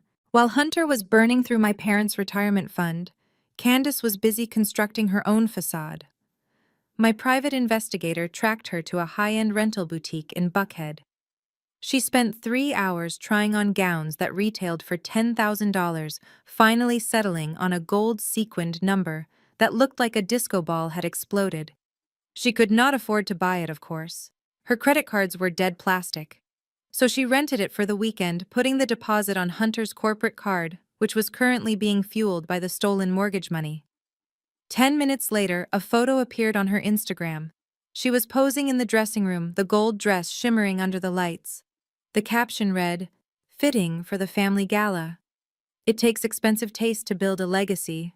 Cannot wait to celebrate our success with the movers and shakers of Atlanta. # old money. Black excellence. CEO." I stared at the hashtag old money and almost laughed. The only thing old about their money was the debt, which had been aging like milk since the day Hunter walked into their lives. But while they were playing dress-up, I was sitting in a windowless conference room in downtown Atlanta, staring across a steel table at 2 special agents from the Federal Bureau of Investigation and a senior investigator from the Securities and Exchange Commission. The mood in the room was sterile and cold. There were no chandeliers here, only fluorescent lights and the hum of hard drives. I slid a heavy black hard drive across the table. "This contains everything," I said, my voice steady. "The ledger of the Ponzi scheme, the wire transfers to the Cayman Islands, the falsified investor reports, and the recording of him convincing my parents to liquidate their home equity to fund his flight risk." Agent Miller, a man with a gray buzz cut and eyes that had seen too much, picked up the drive. He looked at me with a mixture of respect and curiosity. "You know what this means for your brother-in-law, Ms. Johnson," he said. "This is wire fraud, securities fraud, and money laundering. He is looking at 20 years minimum." "I know," I replied. And your parents, the SEC investigator asked. They are listed as investors. Technically, they are victims, but if they are knowingly helping him launder money through this foundation, they don't know. I cut in quickly. They are foolish and they are greedy, but they are not criminals. They think this is legitimate. They think they are saving the family name. Agent Miller nodded. We will need to move on this. We can pick him up at his office tomorrow. No, I said. Not his office. The agents looked at me. If you arrest him quietly, he will spin it, I explained. He will tell his investors it is a misunderstanding. He will tell my parents it is a conspiracy I orchestrated. He will play the martyr. I need you to arrest him when he feels safest. I need you to arrest him when he is standing on stage lying to the world. Agent Miller leaned back, tapping his pen on the table. You want us to hit the gala? I want you to wait until I finish my speech, I said. I am going to dismantle his lie publicly.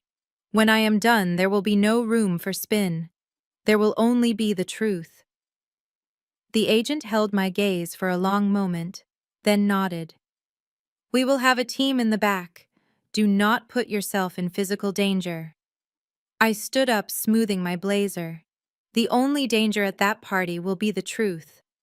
I left the federal building and walked 2 blocks to my lawyer's office. The final piece of the puzzle was waiting for me. David met me in the lobby holding a blue folder. He looked excited. It is done, he said, handing me the folder. I opened it. Inside was the deed to 420 Oak Street, my parents' house. The bank was happy to unload the distressed note, David explained. They were preparing to foreclose next week. Your holding company Oak Street LLC is now the legal owner of the property and the debt. You are the bank, Maya. I ran my fingers over the legal description of the property.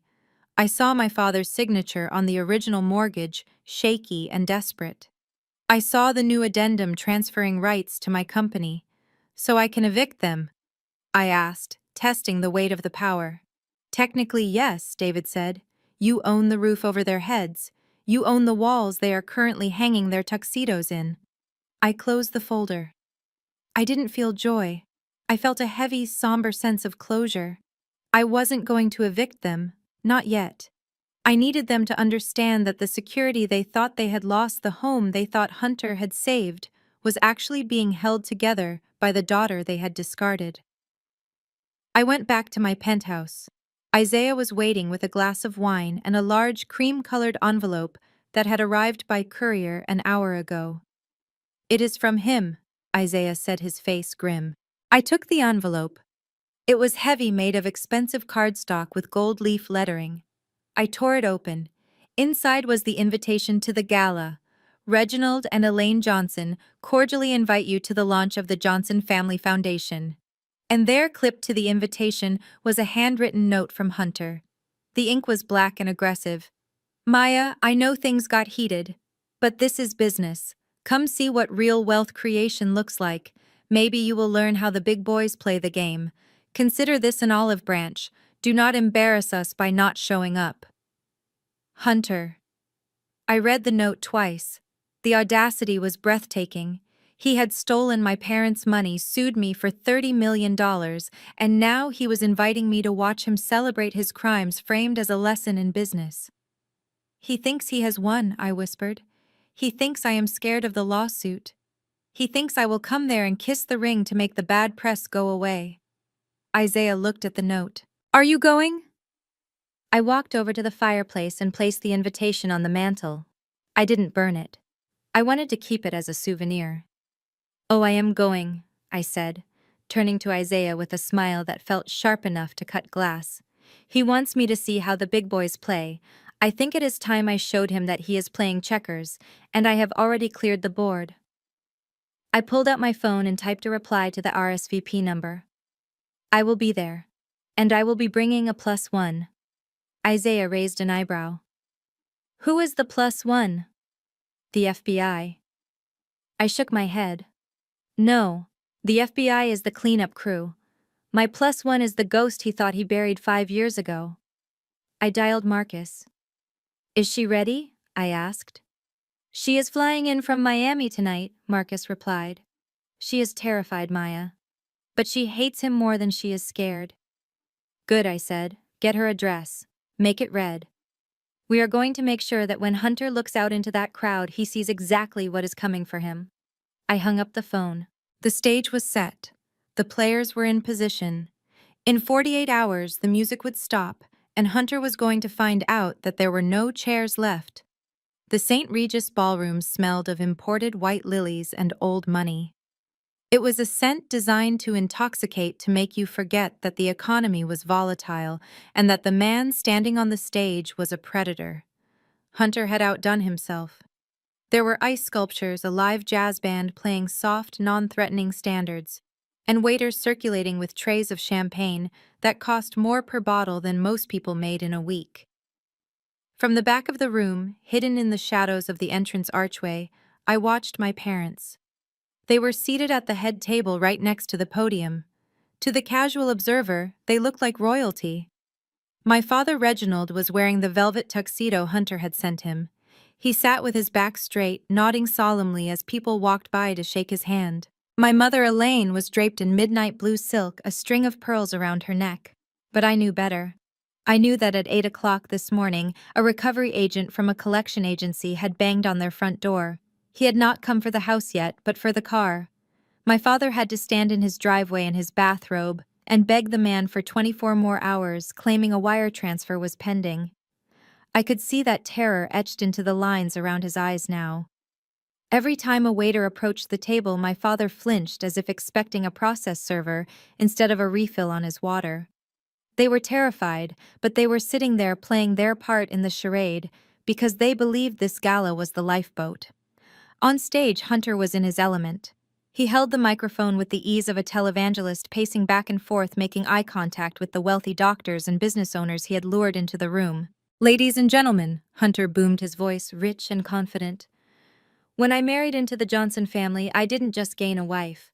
I gained a legacy of hard work, of integrity, and of vision."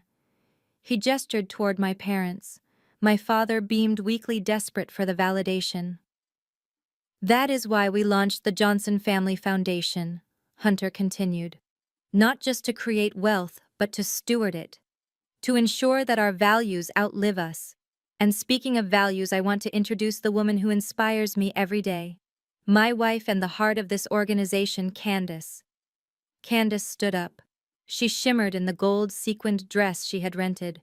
She waved to the crowd, blowing kisses like she was accepting an Oscar. She looked radiant, completely oblivious to the fact that the credit card used to rent that dress had been declined 3 times before Hunter forced the transaction through using my parents' stolen equity. "She is a symbol of what we can achieve when we support one another," Hunter said, clapping. The room erupted in polite applause. These people didn't know they were clapping for a fraud. They saw the expensive venue, the well-dressed family, and they assumed success. It was the perfect illusion. And it was time to shatter it. I nodded to Isaiah. He squeezed my hand, adjusted his cufflinks, and pushed open the heavy double doors. We stepped into the light. I was wearing red, not a polite burgundy or a soft rose, but a deep, blood-red crimson that commanded attention. It was a dress designed for war. As we walked down the center aisle, the sound of my heels on the marble floor seemed to cut through the jazz music. Heads began to turn. At first, it was just a few people near the back. Then a ripple of whispers moved through the room like a wave. "Is that her? That is the sister. The one who sued her father. I thought she was crazy." The whispers grew louder, competing with the band. The musicians, sensing the shift in the room's energy, faltered for a beat. On stage, Hunter froze mid-sentence. He shielded his eyes against the spotlight peering into the crowd. When he saw me, a flicker of genuine fear crossed his face, but he buried it instantly under a mask of arrogant pity. He probably thought I had come to surrender. He probably thought I had brought a settlement check. Candace was the first to react. She saw me approaching the stage and practically sprinted down the steps to intercept me. She planted herself in the middle of the aisle, hands on her hips, her gold dress catching the light aggressively. "What are you doing here?" she hissed loud enough for the nearby tables to hear. I didn't stop walking until I was inches from her face. "I am attending a family event, Candace." "Isn't that what this is?" Candace sneered. "You are not family. Not after what you did. Dad doesn't want you here. Hunter doesn't want you here. You are just here to cause a scene because you are jealous that we are moving on without you. Get out, Maya, before I call security." I looked at her. I looked at the sister who had live-streamed lies about me to millions of people, who was currently wearing a dress paid for by the destruction of our parents' future. "I suggest you move, Candace," I said calmly. "Or what?" she challenged, crossing her arms. "You think you can just buy your way back in?" I laughed. It was a cold, sharp sound. "Actually, yes. That is exactly what I did." I sidestepped her. She tried to grab my arm, but Isaiah stepped in, blocking her gently but firmly. I continued toward the stage. My parents were staring at me with open mouths. My mother looked like she was about to faint. My father looked angry, his face flushing red above his velvet tuxedo. Hunter decided to take control of the narrative. He smiled broadly, spreading his arms wide as if welcoming a prodigal child. "Well, well," he said into the microphone, his voice dripping with condescension. "Look who decided to join us.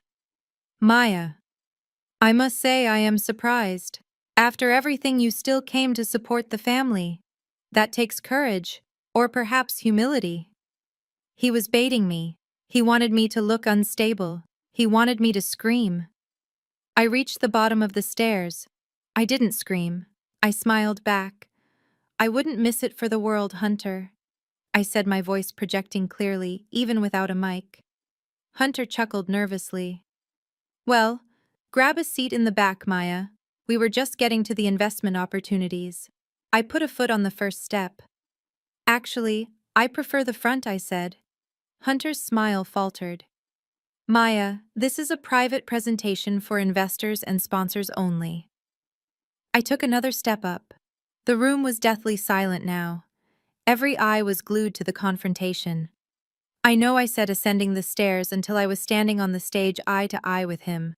He was shorter than I remembered. Or maybe I was just standing taller. I turned to the crowd. I scanned the room, making eye contact with the wealthy faces looking back at me. Then I looked at my parents. "I am not here as a guest," I announced, my voice ringing out clearly. "I am here as the platinum sponsor." A murmur went through the crowd. Hunter looked confused. "What are you talking about?" he whispered away from the mic. "There is no platinum sponsor." I reached into my clutch and pulled out a receipt. It was for the shell company I had used to purchase the top-tier sponsorship package online just hours before the event. A package that included a 10-minute keynote address. "Check the donor list, Hunter," I said. "Atlas Holdings, LLC. That is me. And according to your own prospectus, the platinum sponsor gets to address the room." Hunter looked at the receipt, then at me. Panic flared in his eyes. He realized he had been outmaneuvered in his own game. He tried to laugh it off, turning back to the audience. "Oh, Maya, always the jokester. We are running a tight schedule tonight, folks." Maybe later. I didn't wait. I reached out and took the microphone from his hand. He gripped it for a second, a silent struggle for dominance, but he couldn't wrestle me for it without looking like a maniac in front of his potential victims. He let go. The feedback whine pierced the air for a split second before I steadied it. Hunter took a step toward me, his hand reaching out to guide me away.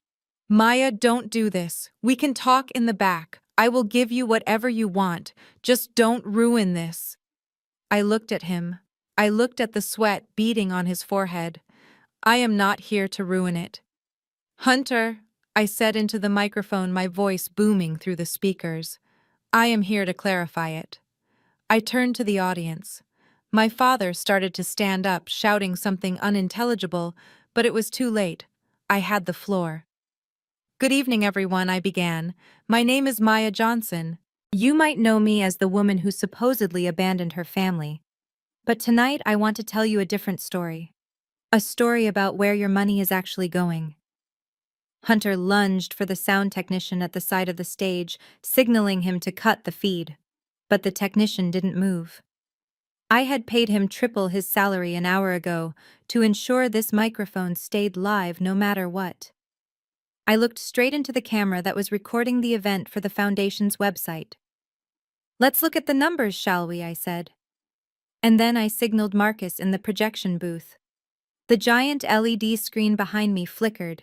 The golden logo of the Johnson Family Foundation, which had been shining proudly just seconds ago, dissolved into static. The room went quiet, the kind of heavy, confused silence that precedes a disaster. Hunter took a step toward me, his hand reaching for the microphone, but he stopped when the static cleared. The image that replaced the logo was not a slide deck. It was a live feed of a bank statement, specifically the operating account of Sterling Capital. The font was small, but on a 20-foot screen the numbers were large enough to read from the back of the room. I looked out at the sea of tuxedos and gowns. I saw confusion turning into recognition. "Let us look at where your money went," I said, my voice calm and amplified. "This is the ledger for the last 90 days. You were told your capital was being invested in high-yield bonds and emerging tech startups." I pointed to the first highlighted line item. Date, October 4th. Amount, $50,000. Recipient Portia of Atlanta. Memo lease down payment. I turned to a table near the front. "Dr. Evans, I believe you wired $50,000 to Hunter that same morning. You thought you were buying into an index fund. You actually bought the car parked out front." A gasp rippled through the room. "Doctor." Evans stood up, his face turning pale. I clicked the remote. The screen scrolled down. Date, October 12th. Amount, $25,000. Recipient, the Diamond Vault. Memo, custom jewelry. I looked down at Candace. She was still standing in the aisle, frozen. The gold necklace she was wearing seemed to grow heavy around her neck. She reached up and touched it, her eyes darting around the room. And my personal favorite, I continued scrolling to a cluster of transactions. November 1st through November 5th. Total amount $140,000. Recipient DraftKings and various offshore betting platforms. Hunter was shaking his head violently.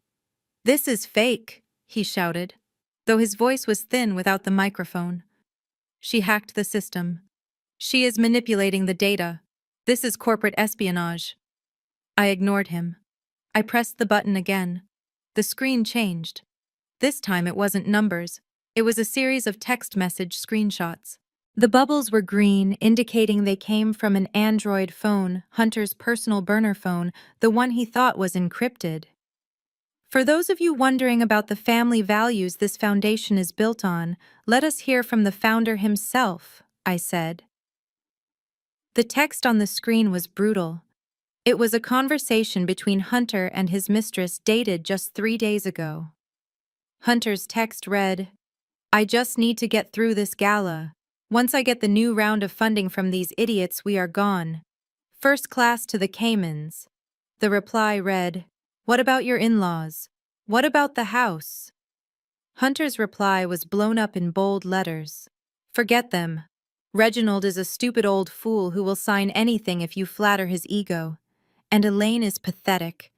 I drained their retirement, took their house, and they are still thanking me for it. They are useful idiots, nothing more."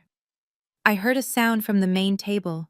It was a strangled choking noise. I looked over. My father, Reginald, was staring at the screen. His mouth was open. The color had drained from his face so completely that he looked like a wax figure. He looked at Hunter, then back at the screen, reading the words "stupid old fool" over and over again. My mother had her hand over her mouth, tears streaming down her face, ruining her makeup. Hunter turned to them, his hands raised in a placating gesture. "Reginald, Elaine, listen to me. That is not real. She typed that. She is trying to divide us.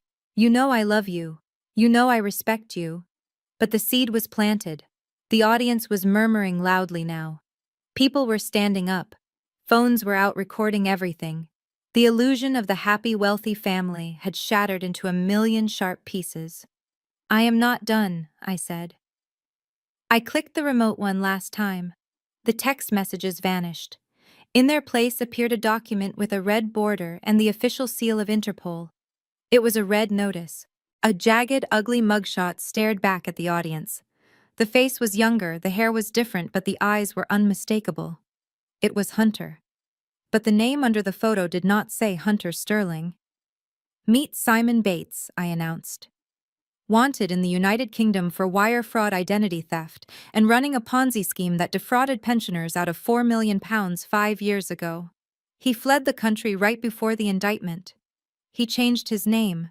He moved to Atlanta. And he found a new family to prey on. I looked at Hunter. The arrogance was gone. In its place was the feral look of a trapped animal. He looked at the exits. He looked at the crowd. There was nowhere to go. The room erupted into chaos. A woman at table 4 screamed. A man threw his champagne glass onto the floor. "That is him!" someone shouted. "That is the man who stole my mother's savings in London." Candace finally found her voice. She rushed the stage, her heels clacking frantically on the stairs. She grabbed Hunter's arm, shaking him. "Tell them," she screamed, her voice shrill and hysterical. "Tell them it is a lie. Tell them she used AI to make that photo." She turned to the crowd, tears streaming down her face, pointing an accusing finger at me. "You are sick. You are jealous. You use deepfake technology to frame him because you cannot stand that we are happy. My husband is a businessman. He is a genius." She looked at Hunter, begging him to validate her reality. "Hunter, say something. Tell them who you are." Hunter shoved her away. It wasn't a gentle push. He shoved her hard enough that she stumbled and fell onto the stage floor in a heap of gold sequins. "Shut up, you idiot!" Hunter hissed at her, his voice audible to the front row. Candace gasped, looking up at him from the floor. The realization hit her harder than the shove. The mask had fallen. The loving husband, the financial wizard, the partner in crime, he was gone. Standing there was Simon Bates, a con man, who viewed her as nothing more than collateral damage. I stood over them, holding the microphone like a judge's gavel. "It is over, Hunter," I said quietly. "The investors know. The bank knows. And now my parents know." Hunter looked at me with pure hatred. "You think you have won," he spat. "You think this proves anything? I will sue you for defamation. I will bury you in litigation for the next 10 years. You have no proof that photo is me." I smiled. It was the smile of someone who had checked the board and knew checkmate was one move away. "I don't need to prove it," I said. "They do." As if on cue, the heavy double doors at the back of the ballroom burst open. The sound was not the polite opening of late arrivals. It was the forceful, synchronized entry of authority. Blue and red lights from the police cruisers outside flashed against the ballroom windows, cutting through the crystal chandeliers. "Federal agents," a voice boomed. "Nobody move." A team of 12 agents in windbreakers emblazoned with FBI and SEC swarmed into the room. They moved with precision, flanking the aisles, securing the exits.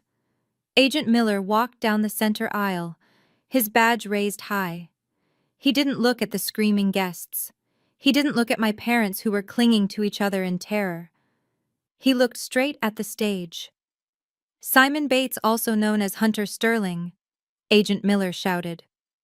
"You are under arrest for securities fraud, wire fraud, and international money laundering. Put your hands in the air and step away from the women." Hunter looked at the back door behind the stage. He took a step toward it, thinking about running. "Don't do it," I said, my voice low. "Unless you want to add resisting arrest to your resume." Hunter stopped. His shoulders slumped. The air went out of him. He raised his hands slowly, the expensive watch on his wrist catching the light one last time. Candace was still on the floor, sobbing uncontrollably. My parents sat frozen at their table, watching the handcuffs click around the wrists of the man they had trusted with their lives. I lowered the microphone. The silence that followed was different now. It wasn't confused. It was final. The gala was over. The Johnson Family Foundation was dead. And the truth, cold and hard as a diamond, was the only thing left standing on the stage. The sound of handcuffs ratcheting shut is distinct. It is a sharp, metallic click that cuts through any other noise in a room. I had heard it in movies, but hearing it live, amplified by the acoustics of the St. Regis Ballroom, was a symphony. Hunter Sterling, the man who had lectured me on wealth preservation and sneered at my husband's career, was now bent over the podium, his face pressed against the wood. The arrogance that had defined him for years evaporated instantly. In its place was a pathetic, sniveling cowardice that was almost embarrassing to watch. As Agent Miller recited his rights, Hunter began to sob. It wasn't a stoic, silent weeping. It was a loud, gasping hyperventilation. He twisted his head, desperate to make eye contact with anyone who could save him. When he saw that the room was filled with disgusted stares, he turned on the only person left within striking distance. "It was her idea," Hunter screamed, jerking his head toward Candace. The agents paused, tightening their grip on his arms. Hunter continued, his voice rising in pitch. "She forced me to do it. She wanted the lifestyle. She threatened to leave me if I didn't buy her the jewelry and the cars. I was just trying to make her happy. She knew where the money came from. She is the beneficiary. Look at her neck. That necklace is evidence. She is the mastermind." I watched Candace. She was still on the floor where he had shoved her gold-sequined dress pooled around her like a broken disco ball. Her mouth fell open. The betrayal was absolute. Her husband, her partner, her golden ticket was not just a criminal. He was a rat. Me, Candace shrieked, scrambling to her feet. "You told me you were a genius. You told me you inherited money. I didn't know anything." Two female agents moved toward Candace. One of them took her arm firmly. "Ma'am, we need you to come with us for questioning," the agent said. "You are listed as a primary beneficiary on the accounts used to launder the stolen funds, and that jewelry is seized property." "No," Candace yelled, pulling away. "I am the victim here. He lied to me too." She looked around the room, her eyes wild with panic. She saw the socialites she had tried so hard to impress recording her meltdown on their phones. She saw the St. Regis staff whispering. The walls of her delusion were crumbling, and she reverted to the only survival tactic she knew. "Daddy," she wailed, her voice cracking into a childlike plea. "Daddy, tell them who we are. Make them stop. Daddy, help me." All eyes turned to the head table. My father Reginald was standing, but he wasn't the strong patriarch who had commanded me to sign over my company just days ago. He looked small. He looked shrunken inside his velvet tuxedo.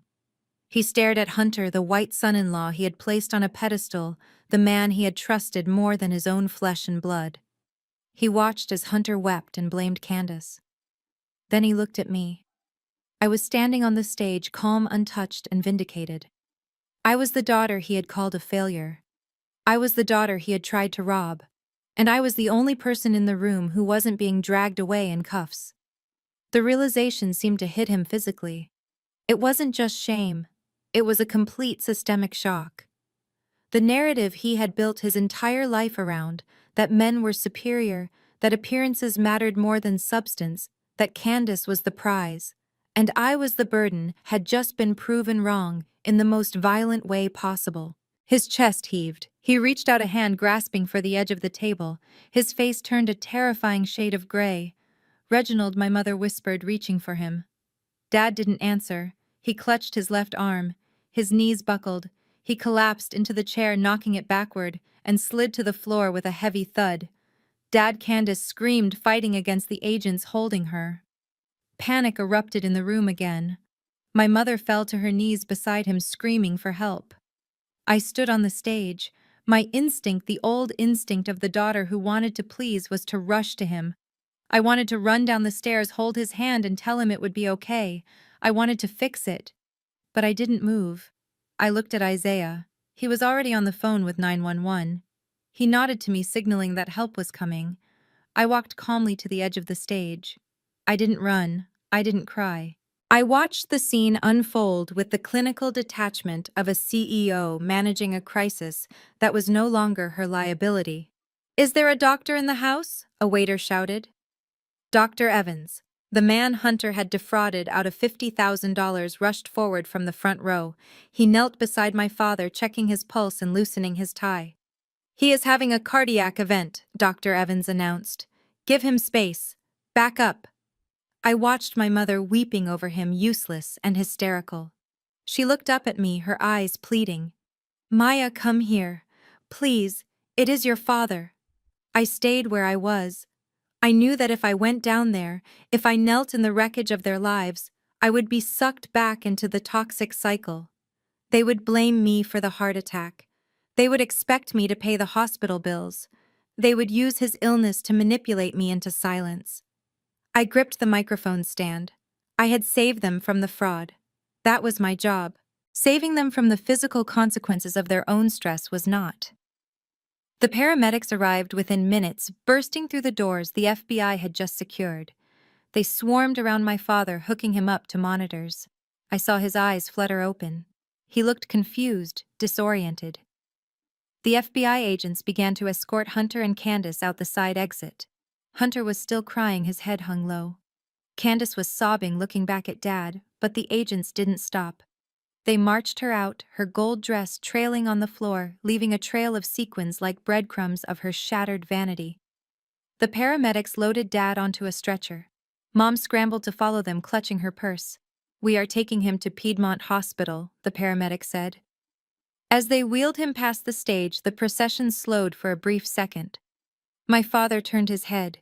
He locked eyes with me. He was wearing an oxygen mask, his skin clammy and pale. He looked fragile, a shell of the tyrant he had been at the dinner table. I thought he might apologize. I thought in this moment of near-death clarity he might say he was sorry for stealing from me, for insulting me, for choosing a con man over his daughter. He pulled the mask down slightly. His voice was a raspy whisper, barely audible over the commotion. "Maya," he wheezed. I looked down at him, my expression unreadable. "The house," he gasped, his eyes filled with terrified desperation. "The house. Did we lose the house?" I stared at him. Even with electrodes on his chest, even with his son-in-law in handcuffs and his golden child in custody, his first thought wasn't about my feelings. It wasn't about the family bond. It was about the asset. He was terrified of being homeless. He was terrified of the poverty he had mocked me for years ago. I felt the last tiny thread of guilt snap inside my chest. It withered and died, leaving me completely free. I didn't answer him immediately. I let the question hang in the air, suspended between the stage and the stretcher. The paramedic adjusted the mask back over his face. "Sir, you need to rest." I stepped closer to the edge of the stage, looking down at him one last time.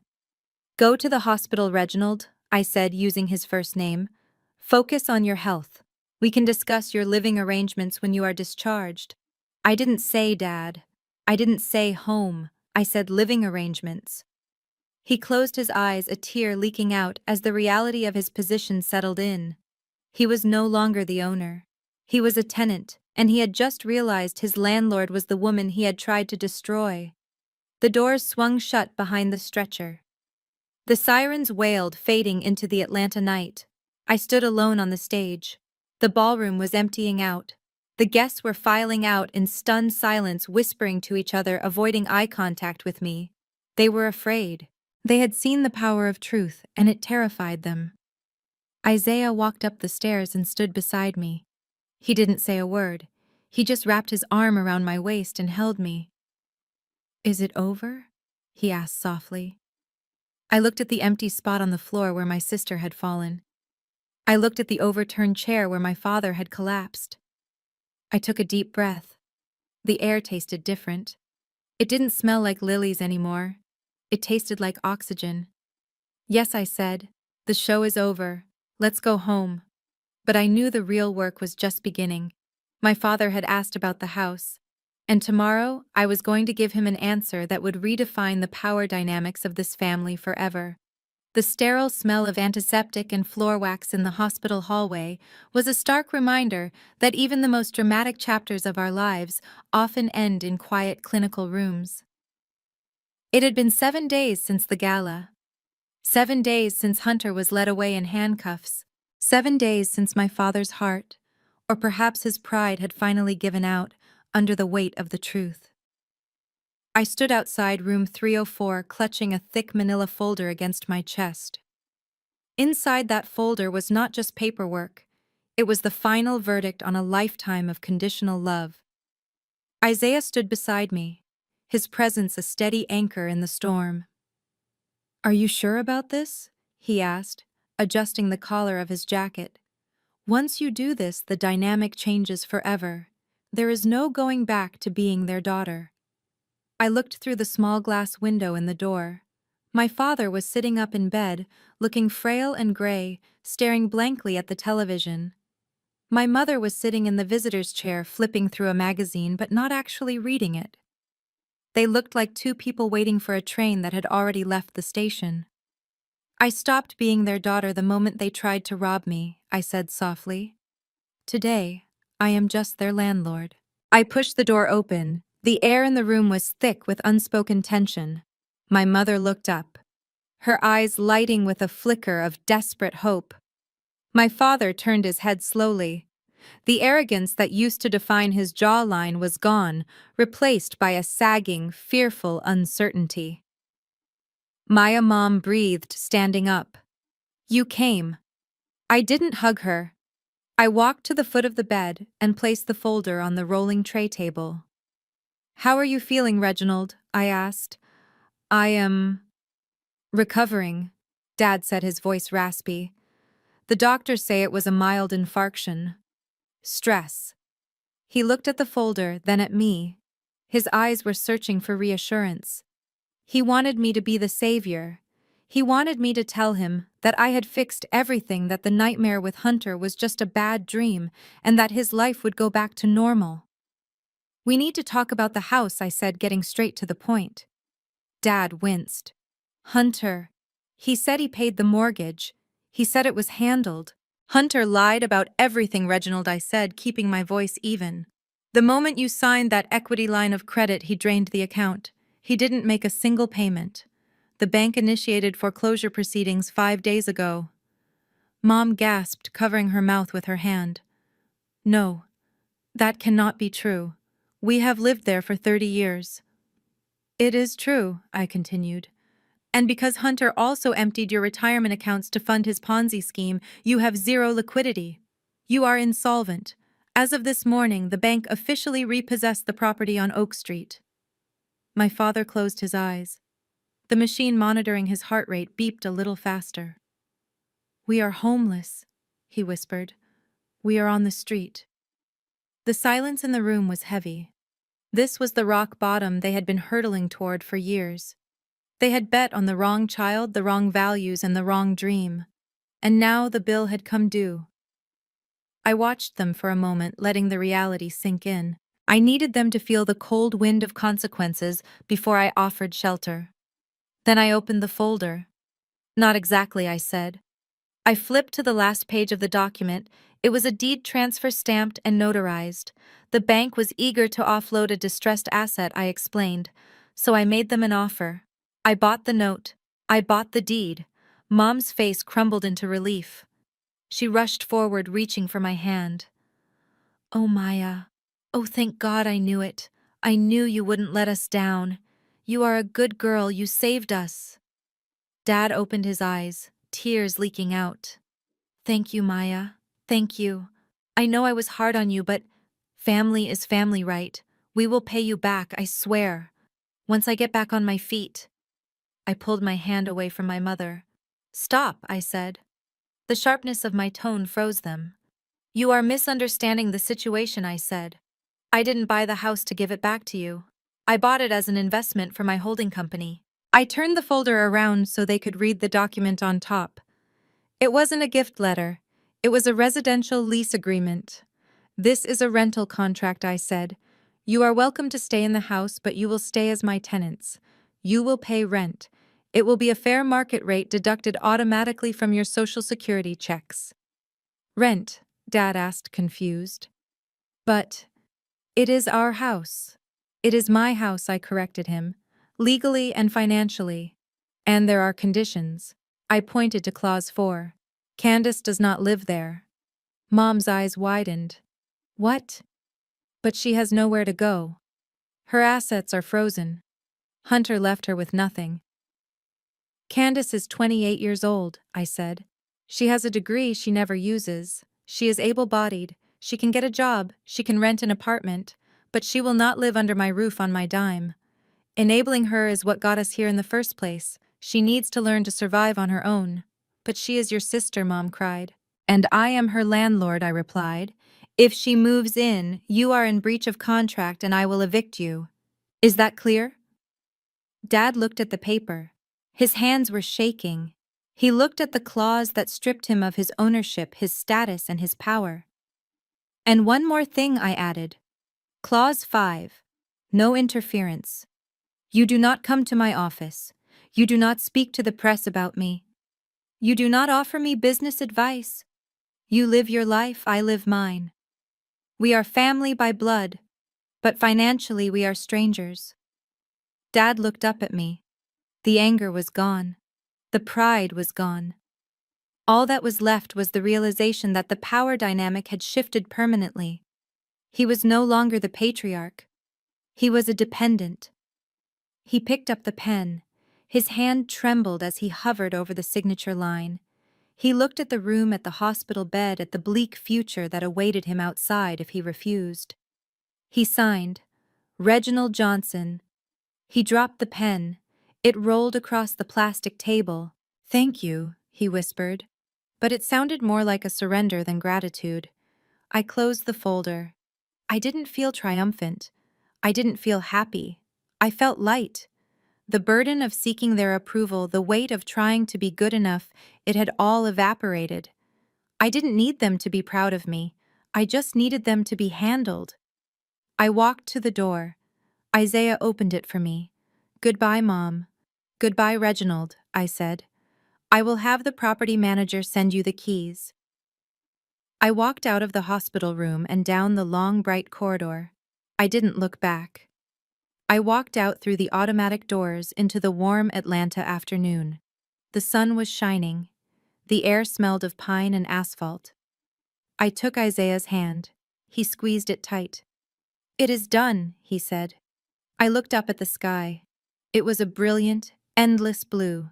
They wanted me to be the obedient daughter in their tragedy. I said, my voice steady and strong. They wanted me to play the role of the victim or the savior or the scapegoat. But I rewrote the script. I looked at Isaiah, and for the first time in years, my smile reached my eyes. Freedom is expensive, Isaiah. It cost me a family. It cost me a childhood. But standing here owning my life, owning my truth, I paused, taking a deep breath of the free air. It was worth every single penny.